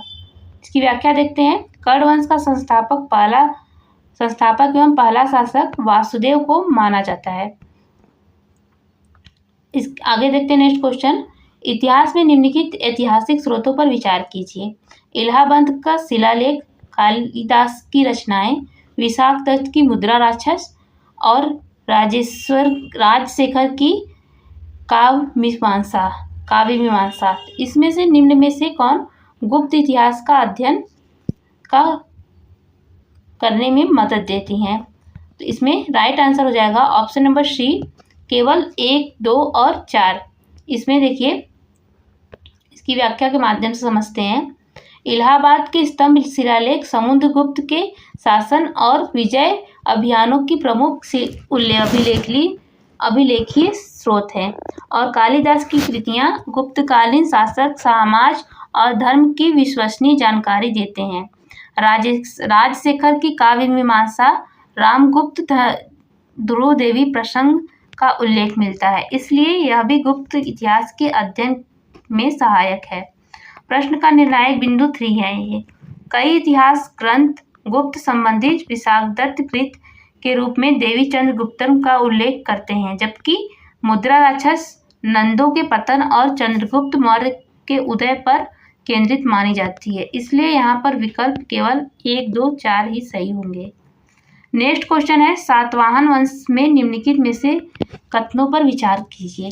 सिमुइट इसका संस्थापक था। दूसरा कथन है उसकी राजधानी प्रतिष्ठान थी। तीसरा कथन है इस वंश के 7वें राजा हाल ने संस्कृत भाषा में गाथा सप्तमी लिखी थी। यहाँ पे राइट आंसर हो जाएगा ऑप्शन नंबर ए, केवल 1 और 2 यहाँ पे सही हो जाएंगे। इसकी व्याख्या देखते हैं। सिमुक को सातवाहन वंश का संस्थापक माना गया है, इसलिए कथन 1 सत्य है। प्रतिष्ठान अर्थात आधुनिक पैठन सातवाहन की राजधानी थी, इसलिए कथन 2 भी सत्य है। हाल को 7वां नहीं 17वां शासक माना जाता है, इसलिए कथन 3 यहाँ पर गलत हो जाएगा। गाथा सप्तमी प्राकृतिक साहित्य की कृति मानी जाती है, संस्कृत की नहीं, इसलिए यहाँ पर तीसरा कथन असत्य है। नेक्स्ट क्वेश्चन है, निम्न में से कौन सी रचना हर्षवर्धन द्वारा नहीं की गई है? तो ये कादम्बरी हर्षवर्धन द्वारा नहीं की गई है। ऑप्शन नंबर बी यहाँ पे राइट हो जाएगा। आइए इसकी व्याख्या देखते हैं। हर्षवर्धन के नाम से परंपरागत रूप से रत्नावली, प्रियदर्शिका और नागानंद 3 संस्कृत नाटक माने जाते हैं। कादम्बरी बाणभट्ट की प्रसिद्ध छवि गद्य कृति है, इसलिए इसे हर्षवर्धन की रचना नहीं माना जाता। बाणभट्ट हर्षवर्धन के दरबारी कवि थे और उनकी प्रमुख कृतियों में हर्षचरित और कादम्बरी है। आगे चलते हैं नेक्स्ट क्वेश्चन पे। 6ठी शताब्दी ईसा पूर्व के दौरान राज्यों और उनके राजधानियों के बारे में गलत मिलान की पहचान करें। तो देखिए, मगध की राजधानी ग्रीवरस थी, यह सही है। वत्स की राजधानी कौशाम्बी सही है। कुरु की राजधानी इंद्रप्रस्थ सही है, जबकि काशी की राजधानी मथुरा यह गलत है। काशी की राजधानी मथुरा नहीं थी। आगे देखते हैं इसकी व्याख्या। मगध की राजधानी ग्रीवरस, वत्स की राजधानी कौशाम्बी और कुरु की राजधानी इंद्रप्रस्थ थी, और मथुरा को शूरसेन की राजधानी बताया गया है। काशी की राजधानी वाराणसी है, मथुरा नहीं, इसलिए काशी की राजधानी मथुरा गलत मिलान है। यहाँ पे देखिए 2 सूचियाँ दी हुई हैं, राजा और उनका राज्य दिया हुआ है। इनका सही सूची में मिलान करना है, इसमें सही सूची की मिलान करना है। इसमें देखिए, चंद्रप्रद्योत ये अवंती के राजा थे, उदयन ये वत्स के राजा थे, और उसके बाद प्रसेनजीत ये कौशल के राजा थे, और अजातशत्रु ये मगध के राजा थे। इस प्रकार ऑप्शन नंबर सी यहाँ पे राइट हो जाएगा। इसकी व्याख्या देखिए। चंद्रप्रद्योत ये अवंती के राजा थे, उदयन ये वत्स के राजा थे प्रसन्नजीत, ये कौशल के राजा थे, और अजातशत्रु ये मगध के राजा थे। आगे देखते हैं नेक्स्ट क्वेश्चन। उदयन वासदत्ता की दत्त कथा संबंधित है, किससे संबंधित है? ये उज्जैन से संबंधित है। उदयन वासदत्ता की कथा, उदयन वासदत्ता की दंत कथा उज्जैन से संबंधित है। वत्स नरेश उदयन को अवंती नरेश प्रद्योत ने पकड़कर उज्जैन लाया, जहां वासदत्ता ने उससे संगीत सीखा और दोनों में प्रेम हुआ। इस प्रसंग का संबंध भास के प्रतिज्ञा यौगंध धारण्यम तथा आगे की कथा का संबंध स्वप्नवसदत्तम से माना जाता है। दिए गए प्रश्न में उदयन से तात्पर्य वत्सराज उदयन से है। नेक्स्ट क्वेश्चन है, निम्न में से किस केंद्र में 100 अधिक बौद्ध गुप्त गुफाएं हैं? इसमें कहाँ पे हैं? तो ये कान्हेरी में हैं। ऑप्शन नंबर सी यहाँ पे राइट हो जाएगा। कि व्याख्याएं देखते हैं। महाराष्ट्र के मुंबई शहर में पश्चिमी क्षेत्र में बसे बोरीवाल के उत्तर में संजय गांधी राष्ट्रीय उद्यान के जंगलों के भीतर कान्हेरी की गुफाएं स्थित हैं। यहाँ कुल 109 गुफाएं उपलब्ध है, जिनका निर्माण शताब्दी ईसा पूर्व से 10वीं शताब्दी तक विभिन्न चरणों में हुआ। इन गुफाओं में अधिकांशतः बौद्ध मठ हैं और बौद्ध भिक्षुओं के निवास अध्ययन के लिए बने हैं। नेक्स्ट क्वेश्चन है, एलिफेंटा की गुफाएं मुख्यतः निम्न धर्म के मतावलंबियों के लिए काटकर बनाई गई थी। किसके लिए? यह शैव धर्म के लिए। इसकी व्याख्या देखते हैं। एलिफेंटा की प्रसिद्ध गुफाएं मंदिरों के निर्माण एवं राष्ट्रकूट शासकों के अन्य राजवंशों का भी योगदान रहा। यहाँ से 7 गुफा मंदिर प्राप्त हुए हैं, जिनमें हिंदू धर्म के संबंधित मूर्तियां हैं। साथ ही यहाँ पे 2 बौद्ध गुफाएं भी हैं, जहाँ से प्रसिद्ध त्रिमूर्ति शिव की प्रतिमा प्राप्त हुई है। नेक्स्ट क्वेश्चन है, एलोरा के प्रसिद्ध कैलाश मंदिर के निर्माण किस शासन के काल में हुआ? तो ये राष्ट्रकूट शासक के काल में हुआ। इसकी व्याख्या देखते हैं।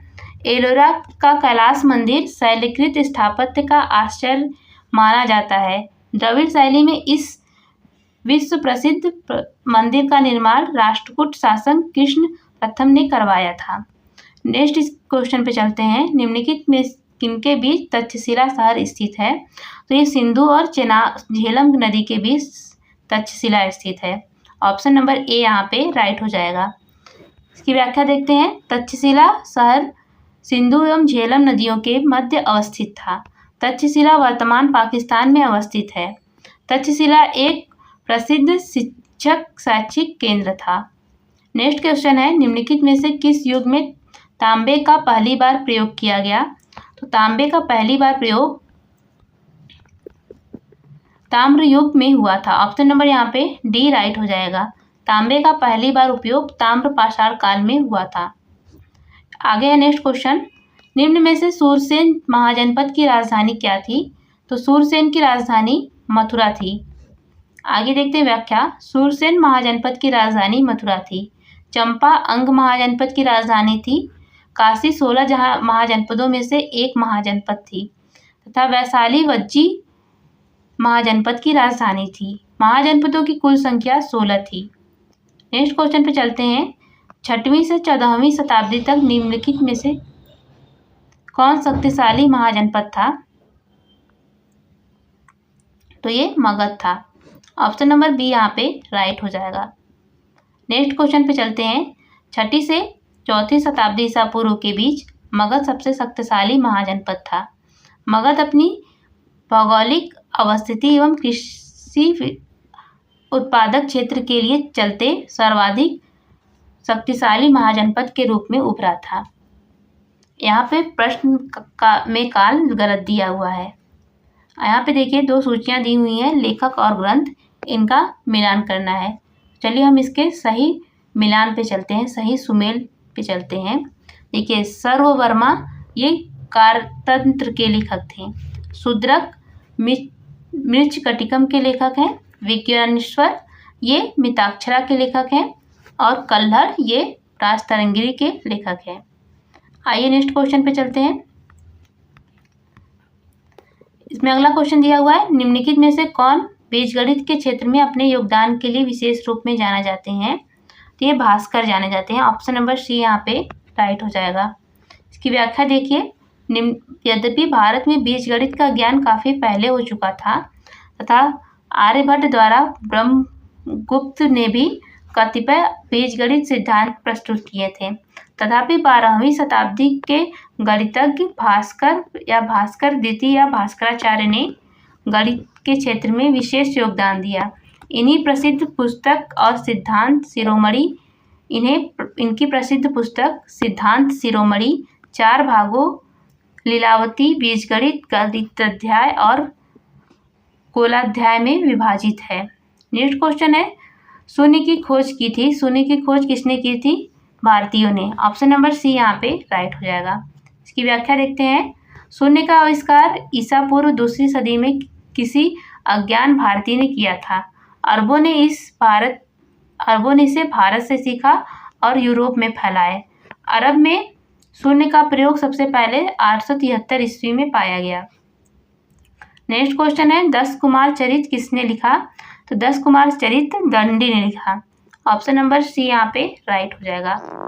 नेक्स्ट क्वेश्चन है हमारा, निम्नलिखित में से कौन सा एक अनुचित युग्म है? इसमें खजुराहो चोल वंश एक अनुचित युग्म है। बाकी हम्पी स्मारकों का समूह, विजयनगर, लिंगराज मंदिर, सोमवंशी राजवंश और हजार मंदिर ये काकतीय वंश से संबंधित है। आइए इसकी व्याख्या देखें। दिए गए प्रश्नों में उचित युग्म इस प्रकार है। खजुराहो ये चंदेल वंश द्वारा बनवाया गया था। हम्पी स्मारकों का समूह ये विजयनगर राजवंश द्वारा, और फिर लिंगराज मंदिर यह सोमवंशी राजवंश द्वारा बनवाया गया था। फिर आगे हजार स्तंभ मंदिर यह काकतीय राजवंश द्वारा बनवाया गया था। नेक्स्ट क्वेश्चन है, खजुराहो समूह के प्रसिद्ध स्मारक किस राज्य में है? तो ये मध्य प्रदेश में है। ऑप्शन नंबर बी यहाँ पे राइट हो जाएगा। नेक्स्ट चलते हैं अगले क्वेश्चन पे। मध्य प्रदेश के छतरपुर जिले में स्थित खजुराहो के चंदेल राजाओं द्वारा निर्मित मंदिर आज भी चंदेल स्थापत्य की उत्कृष्टता का बखान कर रहे हैं। इन मंदिरों का निर्माण मुख्यतः 10वीं से 12वीं शताब्दी के मध्य 950 से 1150 में चंदेलों का मुख्य काल, लेकिन पूर्ववर्ती एवं परावर्ती काल में हुए इसके बीच कराया गया था। यहाँ के मंदिरों में कांदरिया महादेव सर्वप्रमुख है। नेक्स्ट क्वेश्चन पे चलते हैं। अगला क्वेश्चन है, विश्व प्रसिद्ध खजुराहो मंदिर मूर्तिकलाएं कहाँ स्थित हैं? तो ये मध्य प्रदेश में स्थित। ऑप्शन नंबर सी यहाँ पे राइट है। विश्व प्रसिद्ध खजुराहो मूर्तिकलाएं मध्य प्रदेश में स्थित है। इसका संबंध चंदेल वंश शासकों से है। नेक्स्ट क्वेश्चन है, प्राचीन भारत के एक महान शिक्षा केंद्र विक्रमशिला महाविहार की स्थापना की थी। किसने की थी? ये धर्मपाल ने की थी। ऑप्शन नंबर सी यहाँ पे राइट हो जाएगा। नेक्स्ट क्वेश्चन है, विक्रमशिला, इसकी व्याख्या देख लेते हैं। विक्रमशिला के प्राचीन बौद्ध विश्वविद्यालय की स्थापना बंगाल के पाल वंशी शासक धर्मपाल ने के द्वारा 770 से 810 ईस्वी में की गई थी। यह नालंदा विश्वविद्यालय के विद्वान रहते पाल वंश में विकसित हुआ। नेक्स्ट है, निम्नलिखित में से किस संप्रदाय में बिंदुसार की रुचि थी? तो इस बिंदुसार की रुचि आजीवक संप्रदाय में थी। ऑप्शन नंबर सी यहाँ पे राइट हो जाएगा। ऑप्शन नंबर सी यहाँ पे राइट हो जाएगा। नेक्स्ट इसकी व्याख्या देखते हैं।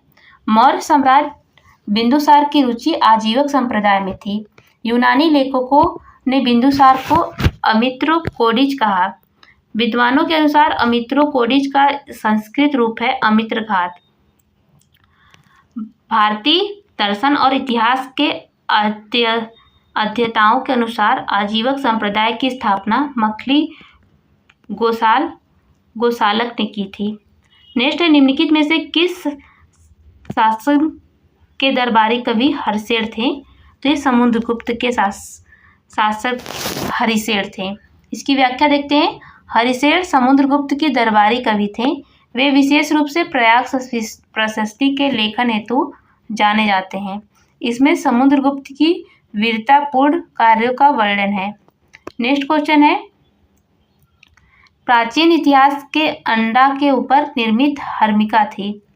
एक बालकनी जैसी संरचना जो देवताओं के निवास का प्रतिनिधित्व करती थी। हर्मिका से एक मस्तूल निकलता था जिसे क्या कहते थे? इसे क्या बोलते थे? इसे यष्टि बोलते थे। इसे यष्टि बोलते थे। ऑप्शन नंबर सी यहाँ पे राइट हो जाएगा। इसकी व्याख्या देखते हैं। स्तूप का शाब्दिक अर्थ है ढेरा या टीला। स्तूप एक स्थापत्य संरचना है जो पारंपरिक दर्शन तथा लोक विश्वास की अभिव्यक्ति मानी जाती है। स्तूप एक अर्धचंद्राकार संरचना है जिसे अंडा कहा जाता है। अंडा के ऊपर संरचना को हर्मिका कहा जाता है। हर्मिका से ऊपर उठने वाले मस्तूल को यष्टि कहा जाता है। नेक्स्ट क्वेश्चन है, चरक संहिता संबंधित है। यह चिकित्सा से संबंधित है। ऑप्शन नंबर सी यहाँ पे राइट हो जाएगा। इसकी व्याख्या देखते हैं। चरक संहिता आयुर्वेद चिकित्सा का मूल ग्रंथ है। यह प्रसिद्ध ग्रंथ संस्कृत भाषा में है। यह ग्रंथ चरक के से संबंधित माना जाता है। नेक्स्ट क्वेश्चन है, मालवा क्षेत्र पर मगध की सत्ता का विस्तार निम्न में से किसके शासनकाल में हुआ था? तो ये शिशुनाग के काल में हुआ था। ऑप्शन नंबर डी यहाँ पे राइट हो जाएगा। इसकी व्याख्या देखते हैं। पुराणों के अनुसार मगध के नरेश शिशुनाग ने अवंती को जीतकर मगध साम्राज्य में मिलाया था।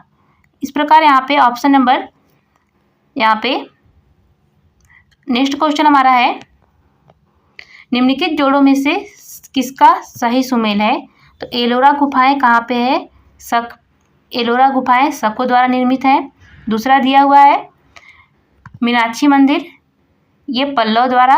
खजुराहो मंदिर चंदेल द्वारा, या महाबलीपुरम मंदिर राष्ट्रकूट द्वारा। यहाँ पे क्वेश्चन में पूछ रहा है किसके जोड़े सुमेलित हैं? तो यहाँ पे राइट आंसर हो जाएगा ऑप्शन नंबर सी, खजुराहो मंदिर चंदेल यह सुमेलित है। ऑप्शन नंबर सी यहाँ पे राइट हो जाएगा। इसकी व्याख्या देखते हैं। एलोरा आधुनिक महाराष्ट्र के छत्रपति संभाजी नगर में स्थित है। यह सैकत गुफा मंदिरों के लिए प्रसिद्ध है। ये गुफाएं विभिन्न कालों में बनी हुई हैं, किंतु शकों में से इनका कोई संबंध नहीं है। मीनाक्षी मंदिर पांड्यों द्वारा महाबलीपुरम के मंदिर शासकों द्वारा निर्मित किए गए हैं। खजुराहो मंदिर का निर्माण चंदेलों ने की थी। अतः प्रश्नगत विकल्पों में केवल सी युग्म सही है। नेक्स्ट क्वेश्चन है, अगला क्वेश्चन है, पाल वंश का पहला शासक कौन था? तो पाल वंश का पहला शासक था गोपाल। पाल वंश का संस्थापक गोपाल था और गोपाल ने लगभग 750 से 770 ईस्वी तक शासन किया। वह बुद्ध मतानुयायी था। नेक्स्ट क्वेश्चन देखते हैं। पाल साम्राज्य भारत के किस हिस्से से संबंधित है? तो ये पूर्वी हिस्से से संबंधित है। ऑप्शन नंबर बी यहाँ पे राइट हो जाएगा। यहाँ पे इसकी व्याख्या देखते हैं। पाल साम्राज्य भारत के पूर्वी हिस्से बंगाल व बिहार से संबंधित है। इस प्रकार पाल वंश की स्थापना गोपाल ने की थी। तो आज हमने प्राचीन इतिहास का इस वीडियो के माध्यम से ख़त्म कर दिया। इसके बाद हम मध्यकालीन भारत के इतिहास को नेक्स्ट वीडियो में देखेंगे। तो वीडियो अच्छी लगी दोस्तों तो वीडियो को लाइक ज़रूर करिएगा। वीडियो आपके लिए मोस्ट हेल्पफुल साबित होगी और अपने दोस्तों में ज़रूर शेयर करिएगा। वीडियो अच्छी लगी तो वीडियो को लाइक एंड चैनल को सब्सक्राइब किए बिना नहीं जाइएगा और एक छोटा सा कमेंट ज़रूर लिखिएगा। आपके कमेंट से हम लोग को मोटिवेशन मिलता है तथा हम और भी प्रेरित होते हैं ताकि आप लोगों के लिए इस प्रकार की वीडियो ला सकें। मिलते हैं नेक्स्ट वीडियो में। हम लोग मध्यकालीन भारत से स्टार्ट करेंगे। आज का वीडियो यहीं पे समाप्त करते हैं दोस्तों।